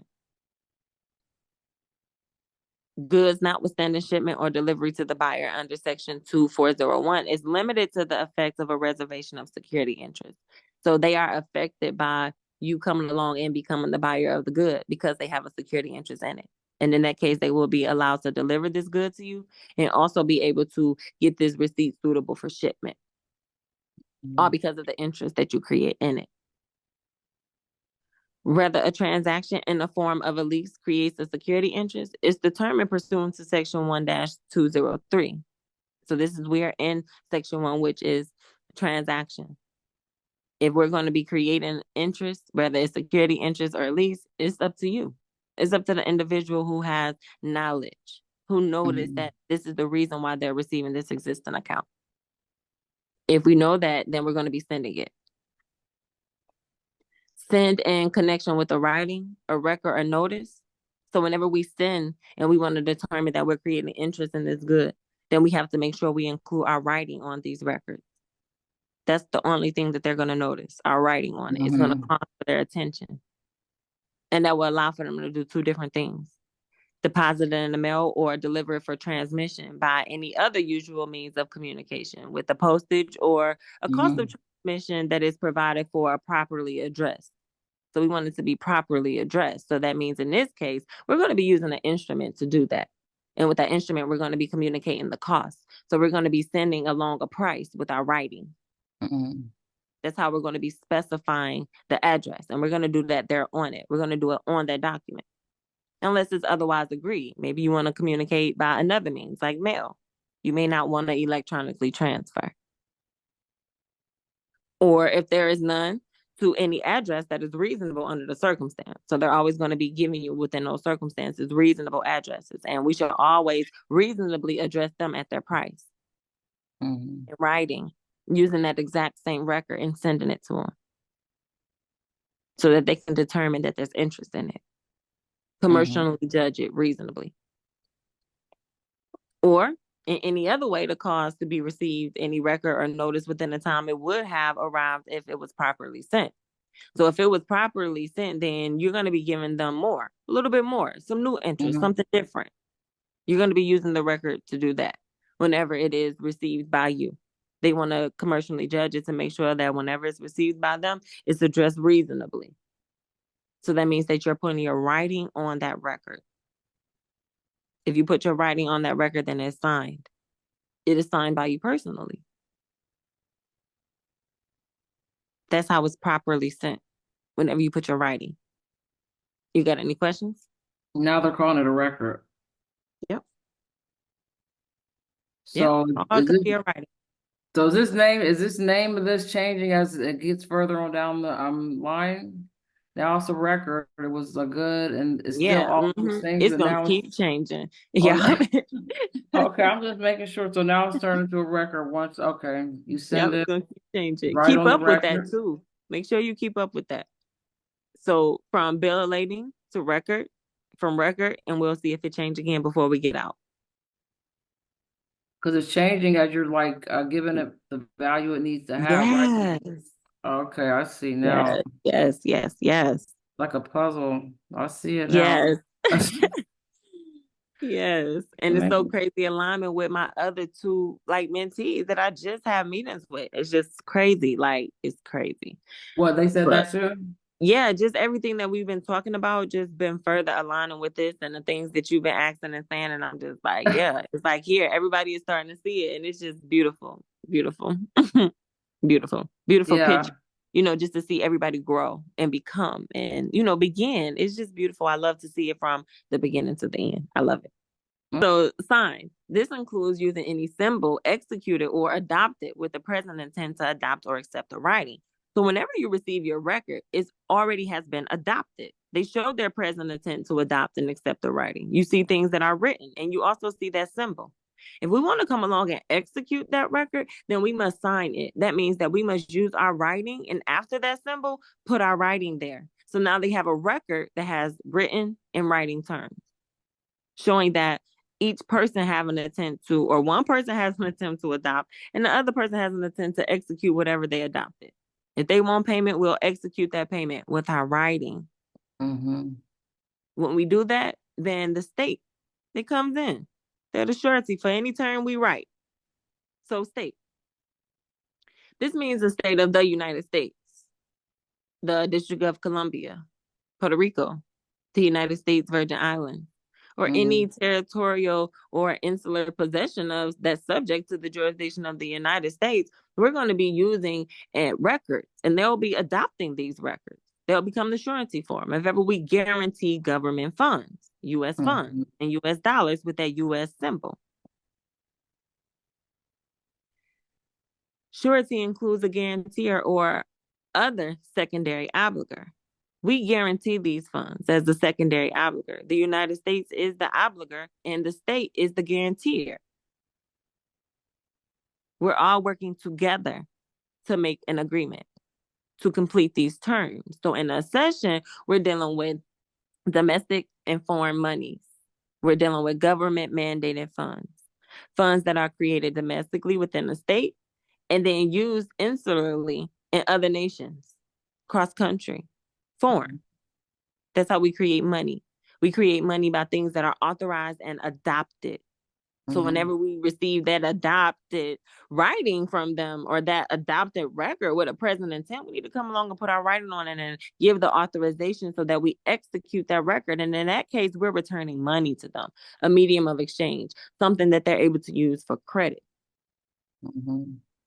lending purposes. So we have to fill in the term. And the terms means a portion of an agreement that relates to a particular matter. So whenever you receive that record, there's going to be a portion that's open for you to come along and sign after the symbol because it relates to a particular matter for a particular nature of use of this good and trade. When you receive it and it's already written because it shows that it was adopted, it's an unauthorized signature of the term. We have to come along and put our handwriting signature on that document to help give this authorization. An unauthorized signature means a signature that is made without actual, implied, or apparent authority. The only person who has apparent authority to actually express ourselves on these implied records is us. That means we're coming along and we're filling in this term and we're not allowing any forgery to go along. So we're coming along and giving our authority. We're authorizing them to use this record. And when we authorize them to use this record, then they have a warehouse receipt. So here your record go changing again. They want a warehouse receipt so that they can get this good ready for shipment for a warehouseman. So a warehouse receipt means a receipt that is issued by a person engaged in business of storing goods for hire. You are not a person engaged in business. You're a person who is a part of business. So that means that you're going to be coming along and helping those who are engaged in business. You're going to be doing things for commercial purposes. So that means that in their possession, once you return that record, they'll have a warehouse receipt to use. Okay. Why? Because they have something for sale. They have something for hire. Because now they have a document that has writing on it. Crazy with the word writing today. I'm talking about crazy alignment.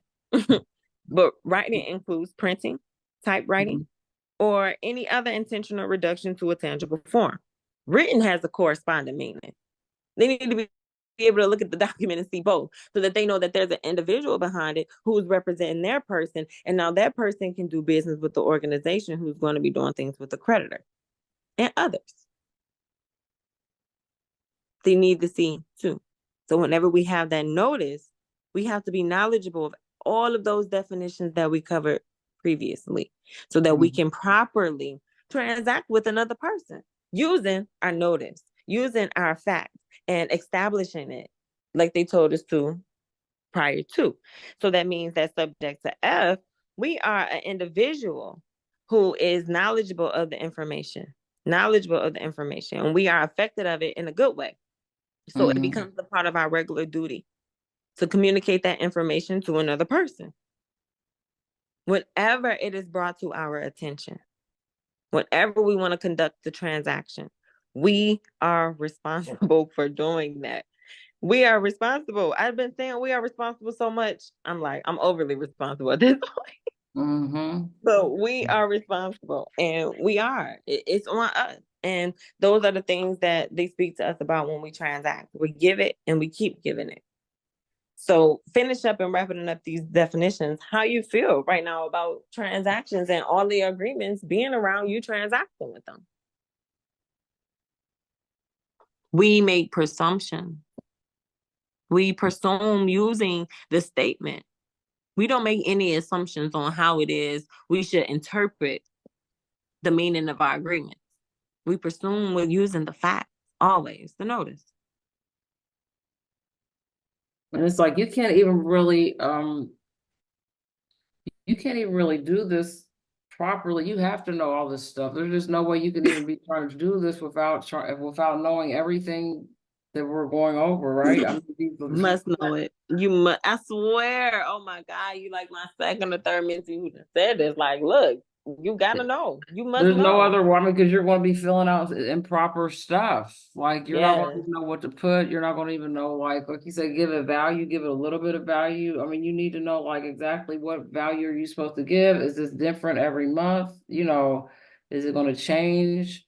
Obviously, it's going. You said it's always increasing in value, so it seems like it's something that will keep increasing each time you start engaging in this. Yep. Yeah. So it's definitely important. And people do not want to focus on the information. They hate looking at words. They don't want to take their time and look at this. They don't want to listen to this. They want to get to the point. What? Yeah, Okay.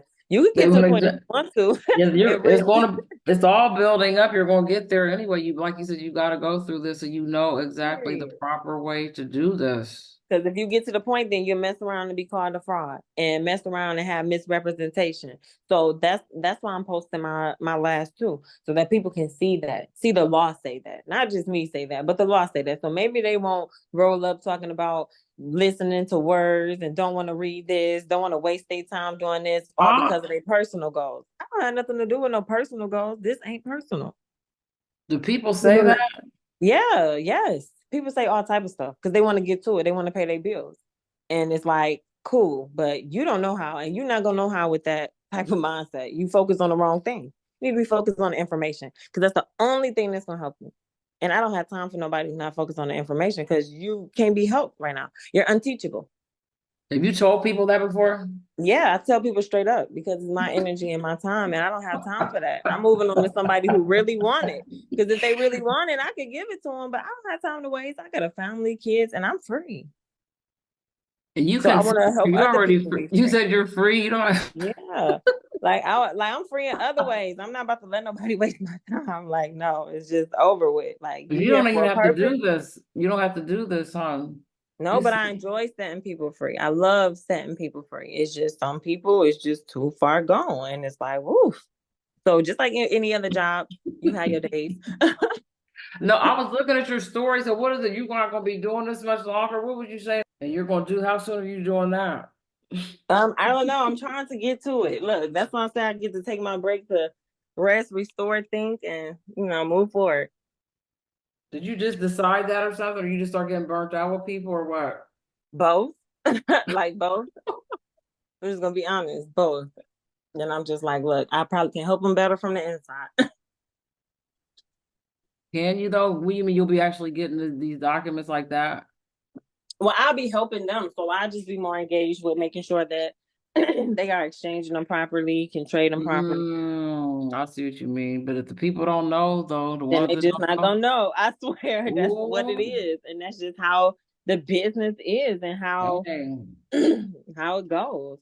But we would hope, Everybody but don't. I'm so glad we found you. Thank God. Oh my goodness. No, I look, think whoever's supposed to run across you is what happened. The ones that were supposed to meet you. So, yep. yeah, I'm grateful. So, all So right. I just thought tune I in. mentioned. But it's hard being focused when you got your own distraction. You got your own reason for why you want to do something. It's hard to focus on the information in the big picture. You're too distracted. And that's the problem. And that's what they did. They distracted people. So for as long as people got other stuff going on, it'll be harder and push them further away from this. Dang. So That's that jumping in business knowing you got to have actual knowledge in business. Or nobody's gonna want to do business with you. right, and it'll be reckless. Like Yep. I think a lot of recklessness is going on, and so just in social media and all this, do this quick, Yep. quick Ruining and fixes, stuff. and it's messing people up. Yeah, and then they gonna get in trouble further, like you say, all types of default and this and that, and yeah, Them quick fixes to get you every time. Every time. no And people people don't they want to read. nope. They hate words. Like literally, I get so many people message me like they hate words. They don't want to listen. They don't want to look at the UCC. They don't want to look. So it's like, well, they knew this.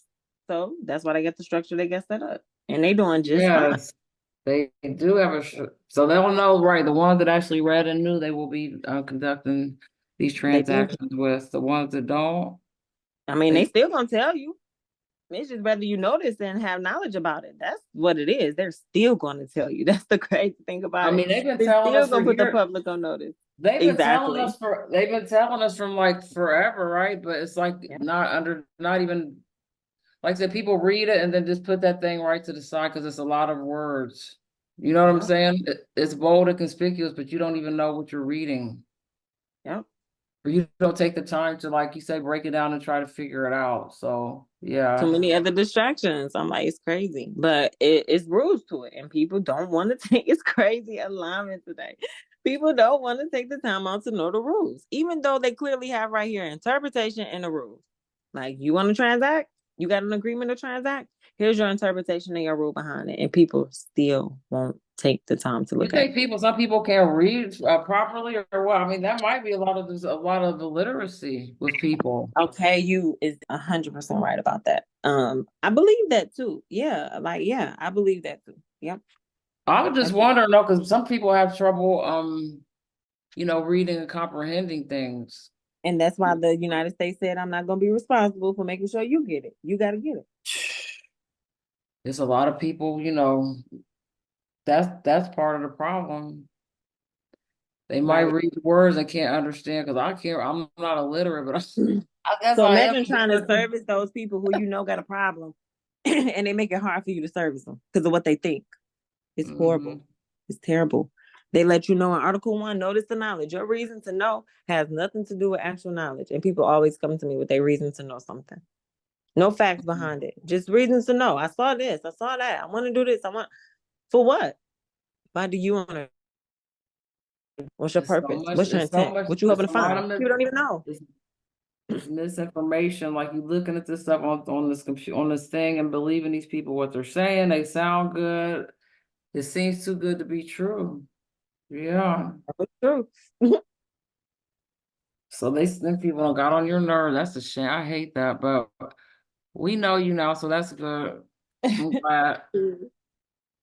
So now that we get through with part 2, we can discuss some part 3 where they're speaking about the territory applicability of these interpretation and the general rules surrounding it. You have to know the general rules, and you're going to see it each and every time you transact with another person. Because all agreements has to be made in accordance with the Uniform Commercial Code. So you're going to be seeing the rules in the agreement. You're going to be seeing them giving you the interpretation for the agreement. And it's up to us to come along and make that agreement legally binding. That means that we're negotiating with them and we're doing it lawfully. Okay. So very important to know the territorial applicability of the parties, because it's up to you. It's your choice to literally choose the power, the applicable law to which you want to empower another. So we get to choose. So it's 3 different You always want to look at things that are bold and conspicuous. So of course we want to look at the title. And then we have point A, B, and C. And then C has a few points within itself, about 8 of them. So you want to really pay attention to things like that and break it down so that you get the point and understand where they saying that the rules are applicable. Who can choose, how you can choose, and what laws you choosing from to make sure that you abide by the Uniform Commercial Code whenever you transact. So except that's otherwise provided in this section. When a transaction bears a reasonable relation to this state, whatever state that you're in, also to another state, whatever state that they may be in, or to a nation of the parties, like a foreign entity, a different branch, then we may agree that the law either of the state that we're in, or the state that they're in, or the foreign government can govern. This is all based on our rights and duties. So we must have a duty as an individual to come along and transact. It's our right to. It's going to help out other nations. It's going to help out other states. This is uniform. In the absence of an agreement effective under subsection A, and except as provided in C, the Uniform Commercial Code applies to transactions bearing an appropriate relation to the state. So any state that you're in, the Uniform Commercial Code applies. It applies to all transactions. It is appropriate to use in any transaction. Okay. If one of the following provisions of the Uniform Commercial Code specifies the applicable law, the provisions governs and a contrary, whatever you come along and specify, to the contrary of whatever agreement you receive, it is effective only to the extent that is permitted by law so specified. 8 different sections allow for you to come along and use the Uniform Commercial Code as so specified by law between you and another. You and this nation, you and the other party.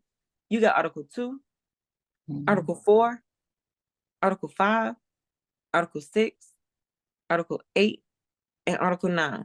There's no mention of Article 3, negotiable instrument. And I think that's the people's biggest problem. They hit a road with negotiable instrument, they automatically start putting all type of misinformation on the bill. No, it's not even mentioned here because it's not for you. So it's not mentioned. Nowhere in here. It's not. You said it's not mentioned nowhere in here about that. No, about you putting anything. So where are these people getting this stuff to put all this stuff on these? Write all this stuff here.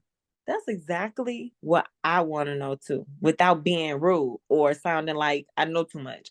I want to know the exact same thing. I asked them my story. I'm like, respectfully, send me the fact behind what y'all talking about. Send it to me. Let me see it. I've read a few things, but send me your view. Send me your review. Give me the fact behind why you're doing this. Not one person can give it to me yet that relates and for them. Because you said earlier in the when we were reading, it was saying something about no restrictive endorsements, right? Didn't we say that? They said exactly. Exactly. So I have no clue where and how or why. What I just don't know. But the one thing that I do know is that as an individual, you can do whatever you want to do.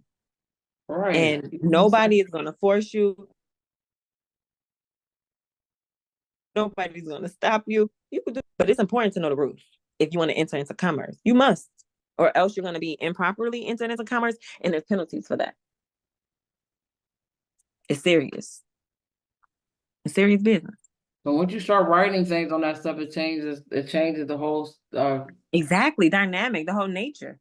So it no longer becomes a record. It can't be.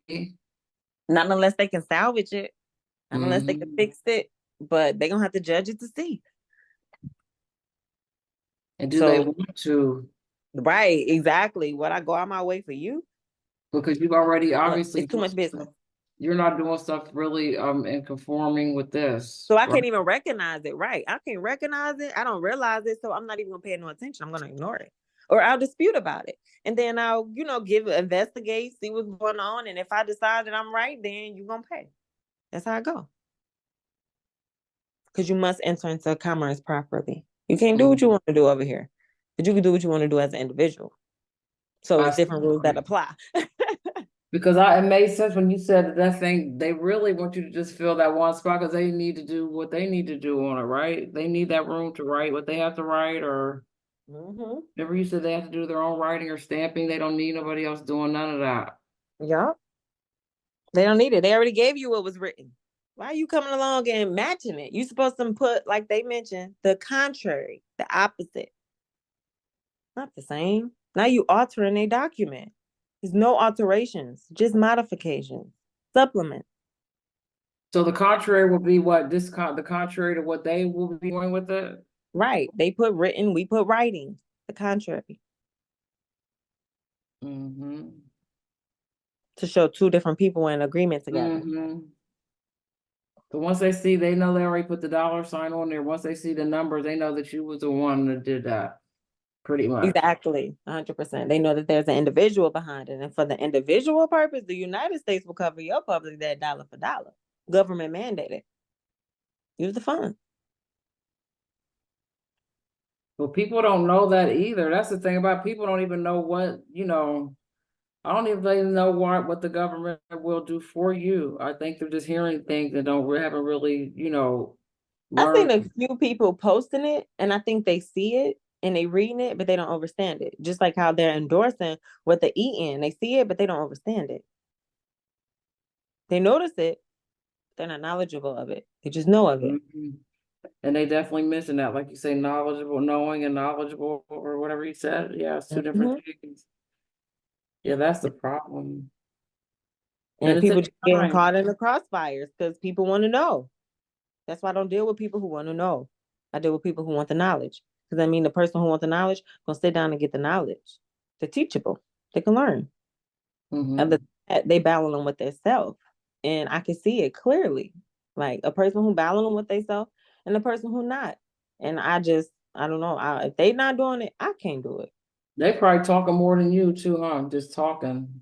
No, and it's cool because I get to hear how they think, what they want, but they just not present, just not here.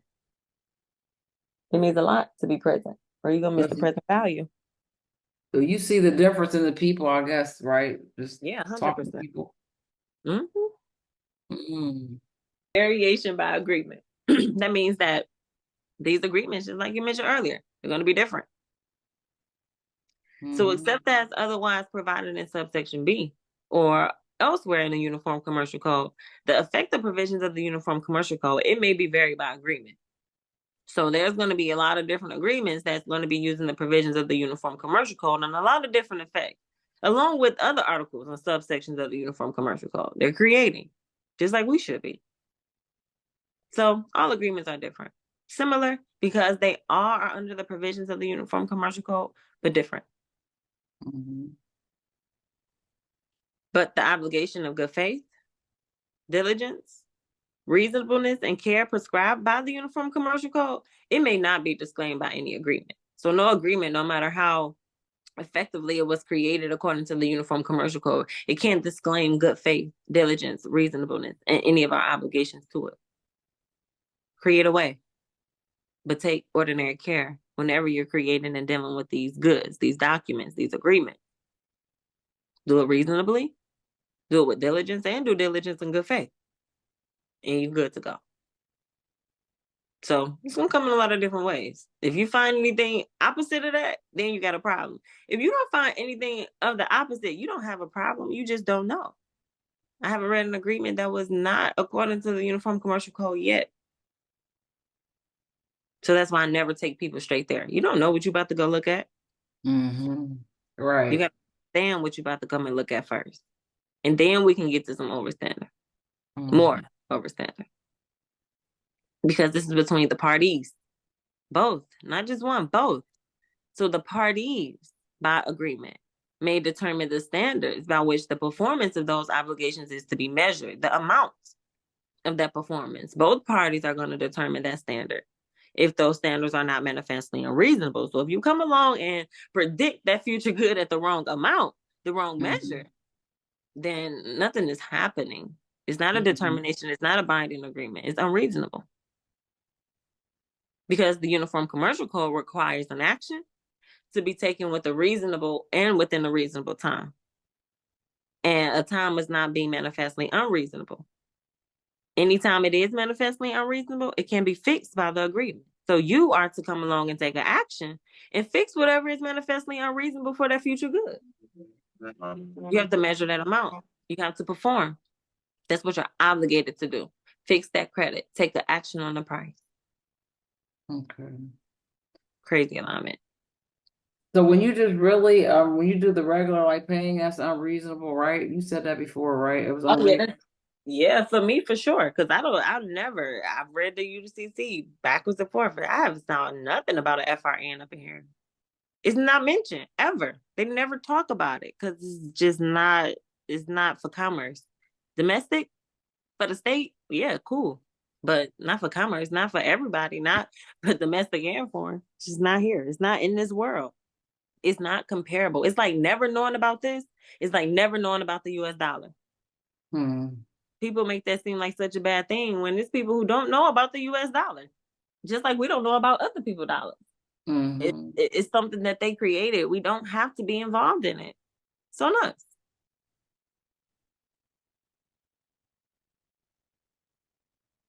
The presence in certain provisions of the Uniform Commercial Code of the phrase, unless otherwise agreed, or words of similar import is going to refer to knowledge. It does not imply that the effect of other provisions may not be varied or changed under this agreement of this section. So if you have actual knowledge, then you know that whenever you receive your agreements, you're going to be changing them. So you're having the agreements that talk about transactions, purchases, and changing them with actual knowledge. Whenever you think about actual knowledge, you think about words of a similar import. That means that you're not looking at a word like payment and just think one thing. You're not looking at a word purchase and just think one thing. You know that those words have similar imports. That means that you have actual knowledge, and the actual knowledge is what you're affected by. And that information will help you change each and every agreement you receive and take action. So that you fix the agreement. You mean like, so like you said, each word might mean something different, but if you have the knowledge, you're going to know that, okay, it doesn't mean sell in this particular instance. Exactly. Like SALE or SELL, it's like, but you have to have the knowledge to even know about these words of similar import. 100%. 100%. Because your reason to know has a corresponding meaning to knowledge. Knowing knowledge is two different things. Those who are knowledgeable, we observe the Uniform Commercial Code. We understand its purpose. We understand its intent and the policy that's behind it, or that can come behind it, the insurance that it provides. But when you don't, you just don't. So agreements gonna be different and vary. They're gonna be collecting cash from some people, and they're gonna be collecting property from some people. If you've never been exposed to the UCC, then that's what you're going to do. I said, I've never really read this before either. You know, like, no, I've never read it really. No, I haven't. Honestly, I have not. Before this, I have not. It's very important. It's something that you should keep reading, something that you should keep understanding, because it's going to help you with your goal. Okay. It's going to help you with the course of your performance, the course of your dealing, and the usage of your trade. And that's exactly why you're creating these agreements. So as you're creating these agreements, you need to perform with them. You need to deal with them so that another person can use it in trade. Everything that you read in the Uniform Commercial Code is going to be helping you with your underlying purpose to pay. Anything else is based on what you want to do, an assumption, not a presumption. So course of performance. The course of performance is a sequence of conducts between the parties that to a particular transaction, for that particular matter, it exists. If the agreement of the parties with respect to the transaction involves repeated occasion for performance by a party. You should be coming along as that other party whenever you receive performance by another party and transact with them. Literally use that particular spot for that particular matter and conduct this particular transaction. Is what we should be doing with knowledge. Wow, what an alignment. That's what we should. Crazy alignment. That's what we should be doing with knowledge of the nature of the performance. It's to use this good in trade. That's it. And we should understand that with knowledge, we have the opportunity to object to it or accept and perform without any objection. So it's on you. And of course, the performance, whether you do or whether you don't, is on you. But those who have knowledge, I'm talking crazy alignment. Those who have knowledge is tuned in. Those who have knowledge is listening. Those who are tuned in is reading this and observing the Uniform Commercial Code. Those who are objecting to it, they not. Each and every time you receive your bill, this is your fair opportunity. Equal and fair opportunity, literally, to expand commerce. And you should do it every time. You should share. That's all that accounts are for. Shares. Share them. This is what we circulate. This is our money. This is our medium of exchange, not the FRN. I don't know, like, that perspective is personal. You know, you have to work on that perspective of changing your mind about what money is. And then, you know, your opportunity to engage in or be a part of commerce is up to how you perform. So, I mean, you got to know what performance is. Performance is doing the act. So that's not the same as what you would think performance is, right? That's a different definition. I mean, it is doing the act, but then when you get into commerce, we're not talking about acts. We're talking about action. So what is that person actually doing? Not what I see. What are they actually saying? What are they actually doing? What are they actually communicating? So when we perform in commerce, the act that we take is signing these documents with our signatures or signing them with some numbers or putting our writing on them. We are performing. That's our act. Whenever we take action, excuse me, in commerce. I knew that was about to happen. What happened? It went out. Right.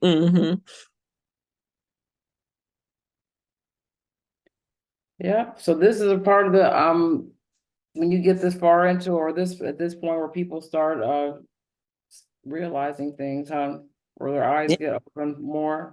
Realizing that they should have been present in those volumes to understand that they was gearing up for this point, but everybody want to know so bad, so they tend not to be present in the value. So when they get here, it's still new.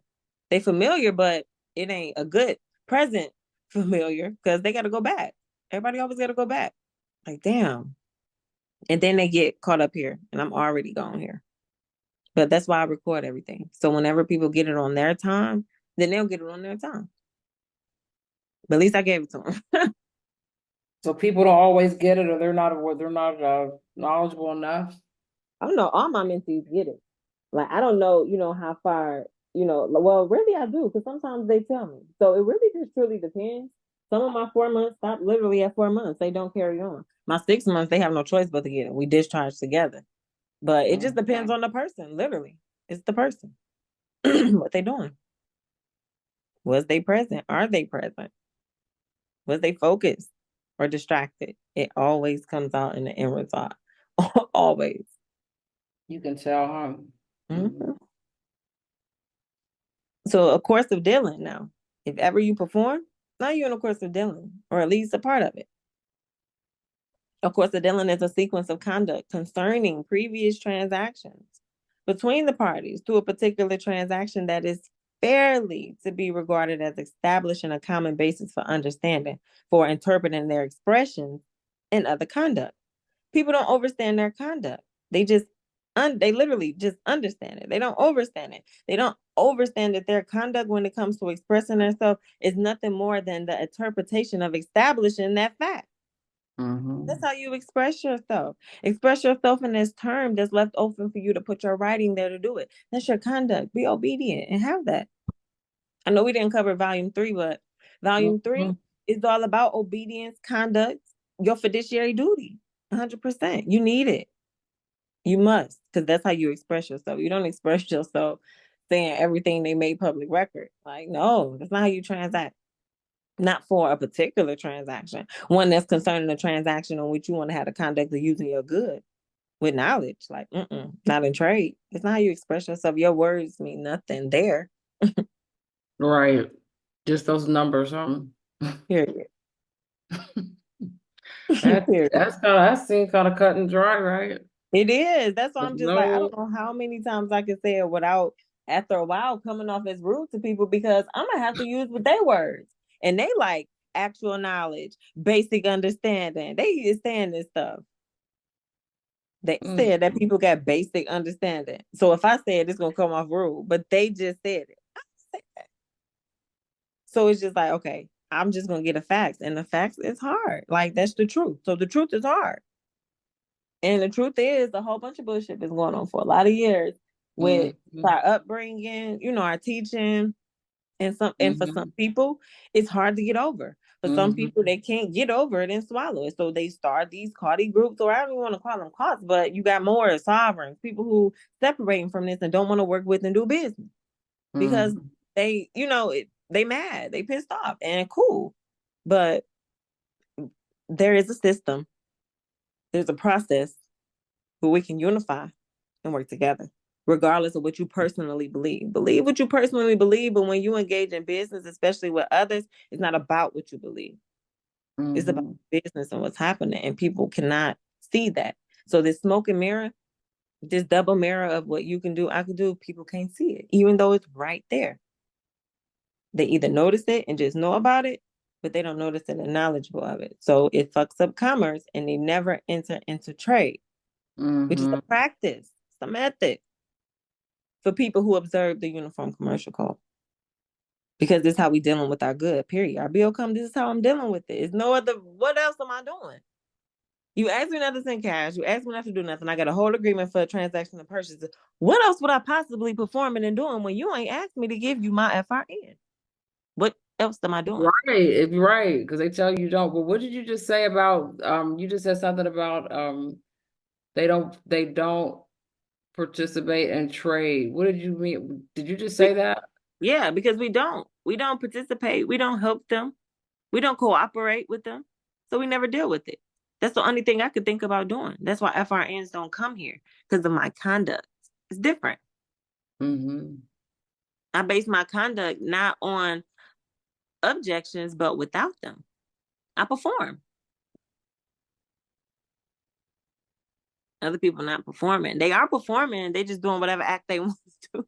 It's not routine. It's not routine. It's all over the place. It's just a fool. And I know you're probably looking at it like they're doing all this extra when it's basically right. Once you overstand all this, it's like you just put these numbers in here the proper way, and that's it. And it's pretty much like you say, it's uniform for everybody. So these agreements, yes, like their agreements are pretty much the same, maybe a little different with. You hear people say all day, the banks don't even care about numbers, or they create money out of thin air. Then why don't you? If they understood this, then they will realize it really doesn't seem like it's that difficult. It's just all that other like noise, I guess, in people's ears about, like you say, a lot of people are like combative about this and kind of like almost angry, like they're doing this wrong. I think I was like that. I remember a little bit in the beginning, like I can't believe Yep. that this has been going on. Like this is crazy. I was saying that like this is like it almost seems like it's been some kind of like deception. In reality, it's peaceful. And when I say today, God is speaking to me, and through me, I'm servicing for sure. Like this is my calling, because I'm telling you, my last 3 mentees that I had back to back, they all been aligned together. And in my last one before you, we were just talking about peaceful repossession. And you come and talk about the opposite. And I'm like, okay, yeah. I'm dropping all 3 videos now. I got some editing to do.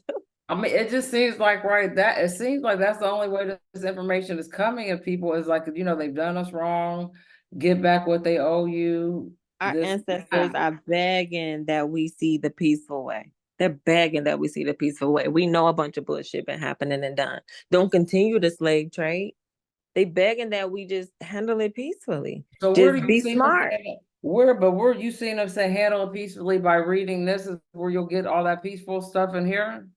And no, in your agreement. And here too, 100%. No. And here too, you'll see peacefully in here, and in your agreement, you'll also see it. I'm about to post a video. You're gonna see it. Peaceful. Oh. But like I said, people are, like I said, going, like you said, the Moors and the this and that, and they want to get back and this and that. And I just look, if they're gonna you can go out and get as many agreements or as many accounts as you choose to do, you know, personal or business wise, and then you They just said repeated transaction, a sequence of transactions. They talking about something that's happening all the time. So yes. So remember I why showed fight you. it? I don't, like I said, I don't know what more would you need if you do have, like, you know, all your agreements or all your things, you know, taken care of every month. Exactly. You know, you got multiple businesses and multiple opportunities. That's like, it seems like it will be pretty much Period.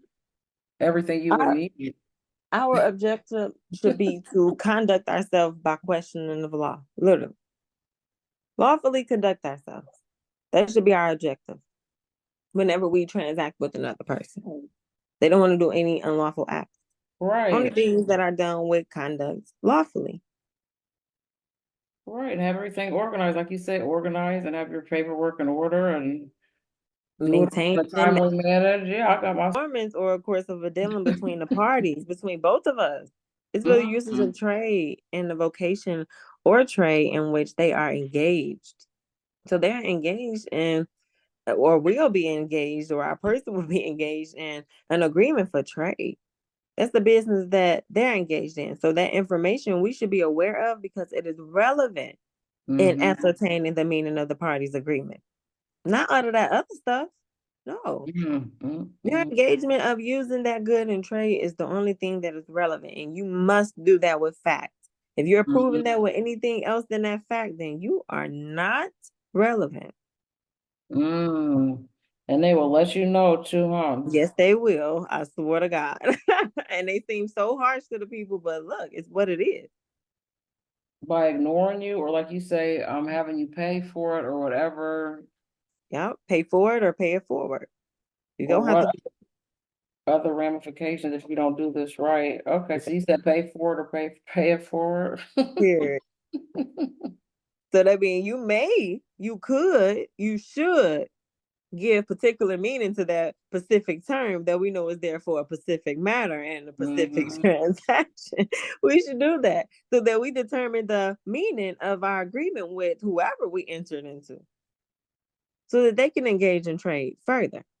So we could, we should supplement.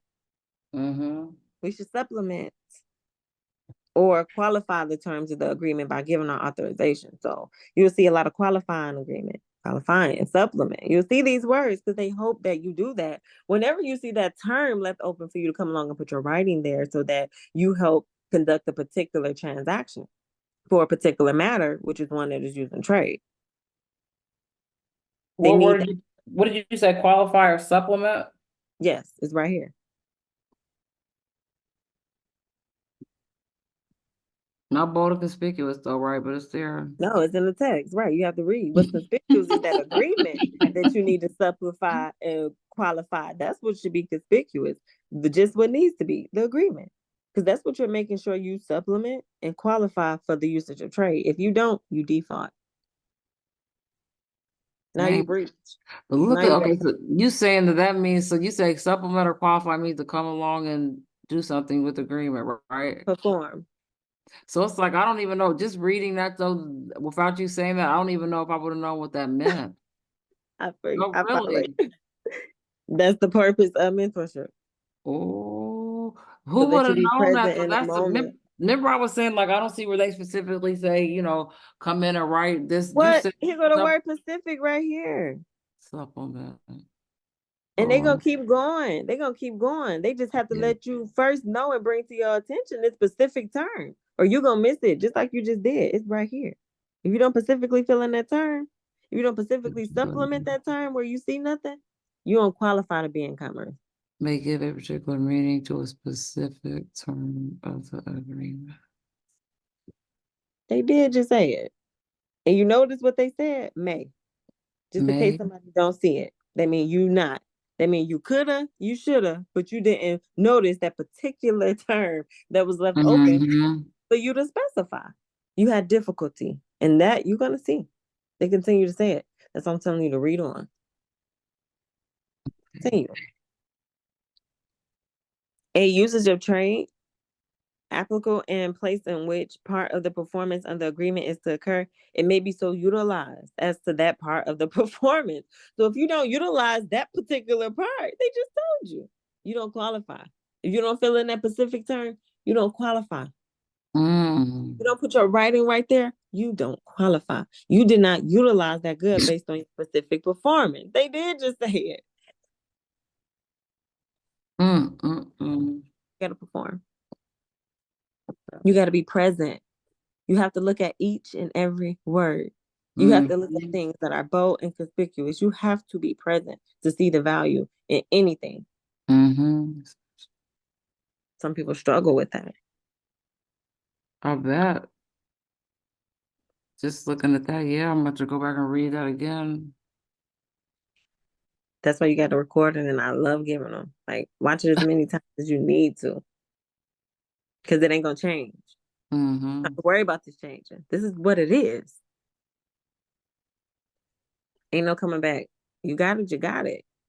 Be free. Except as otherwise provided in subsection F. The express terms. Everybody want to express themselves. Everybody want to say so much. If you want to have a conduct and express yourself, express that term. Put your writer right there. That's how you express yourself. That's what you need to do. That's applicable to your performance and dealing with that good in the usage of trade. And then it must be construed whenever it's reasonable as consistent with each other. That means you have written and writing terms on that agreement. That's reasonable. Anything else is unreasonable. If such a construction is unreasonable, express terms prevail over the course of performance, course of dealing, and the uses of trade. The way you express yourself controls everything. If you don't properly do that, it's unreasonable. The course of performance, it prevails over the course of dealing and the usage of trade. So how you perform will determine if it could be dealt with and traded. And the course of dealing, it prevails over the usage of trade. Because if you don't deal with that good properly, whenever you perform and express that term, it can't be used in trade. It's going to be objected at trade. And if it's objected at trade, you did not perform properly. It was not a question of the law. You did not conduct yourself right, and they're going to object to it. And you'll know by like what? You'll know why when you just get when you get it back, late payment or whatever if you don't do it properly. Yep. Dispute, investigations. The only thing you're going to see is adjustments. Adjustments and account updates. That's it. Showing their course of performance, showing they're accepting it, showing they're processing it, showing they have used it in trade. That's it. For both parties. That's good faith. That's it. No FRN. No, none of that. It's unauthorized. It is unreasonable. And it cannot be predicted for future use. It seems like there's a lot of extra happening when it doesn't have to.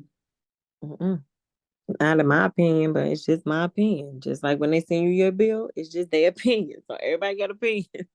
Some opinions is based on assumptions, and some opinions is based on actual knowledge, and they pursue them with facts.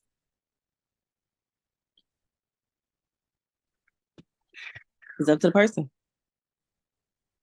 So subject to 2-2, which they're speaking about Article 2, Part 2, a course of performance is relevant to show a waiver or a modification of any term inconsistent with the course of performance.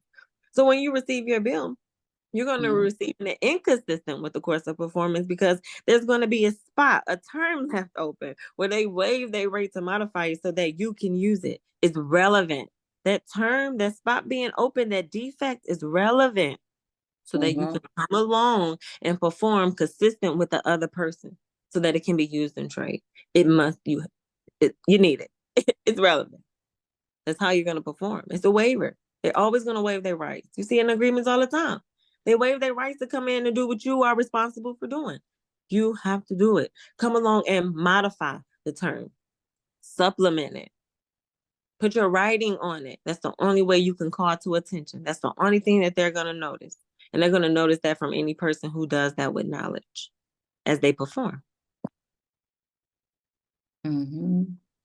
That evidence that we're dealing with, that proof, that fact, that notice, The evidence of irrelevant usage of trade is offered by one party. It's not admissible unless the party has given the other party notice that the court, that the individual, that the group of people finds significant to prevent unfair surprise to the other party. So whenever we receive that good, it's unfair surprise for us to try to admit it with that spot missing and open.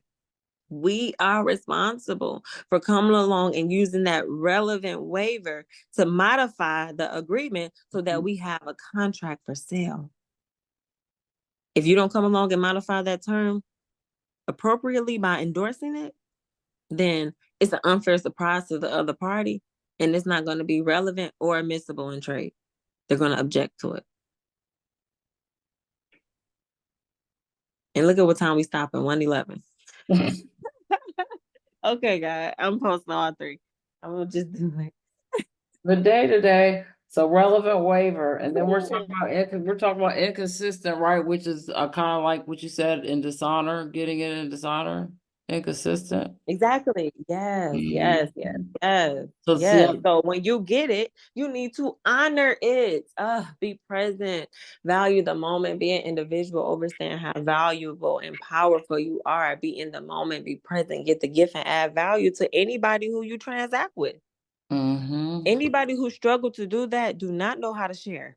And that's not a good sign. They can't even be taught how to share, some people, because they focus on themselves. They focus on their personal stuff. They focus on what they want to do. Like, that's not how the world works. We put here together to communicate with each other, to commingle with each other. So I don't know. It's black and white. People is not present. They're not there with it to see it. They misinformation, like everybody been saying. But it's there regardless. So people just gotta be present. Wow. So how you feel about today? What's your what's your thoughts? What you thinking? You know, about this information you retained? How you feeling? You're gonna have a lot to review over the break. I'm starting to retain it.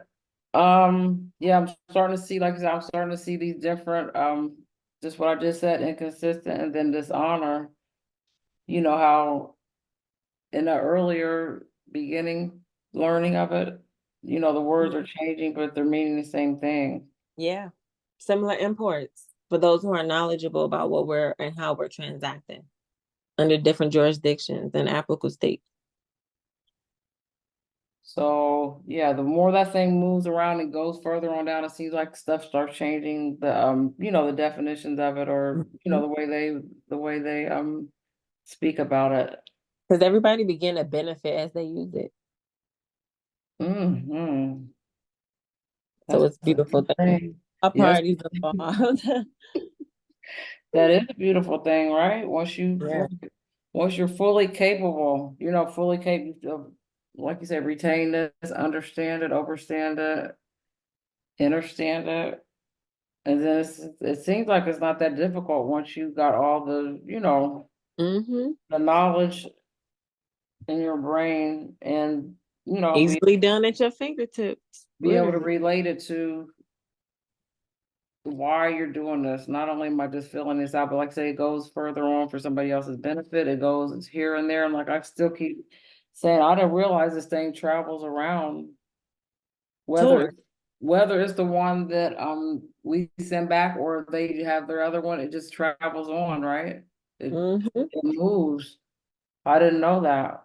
Goods for services. So we enter into agreements for goods and services. That's the only reason why we enter into agreement, for goods and services. That we use on a daily basis anyway.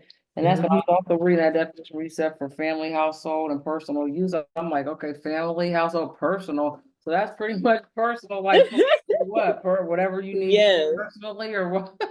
Definitely. That's like everything is personal, right? Yeah. Public and private. Sure is. It mix. Everything is like for personal use. Your car, your this, your clothing. And then you're saying for your family or household use. Yeah. So it's basically seems like it's covering anything you need or want. Yeah. Is that what that sounds like? It's an abundance. That's why you kind of just set yourself free and you got to tune out. It's a little bit lonely. You got but to, everybody don't get it. you got to tune Everybody won't. out and just keep living your life while you still got it, you know? I swear, and it's gonna be peaceful. It's gonna be Mm. jubilant. It's gonna be happy. It's gonna be worry free, stress free. You're gonna be aligned with happy money, and you'll Mm. clearly be able to see the unhappy money, and Mm-hmm. it's a different world.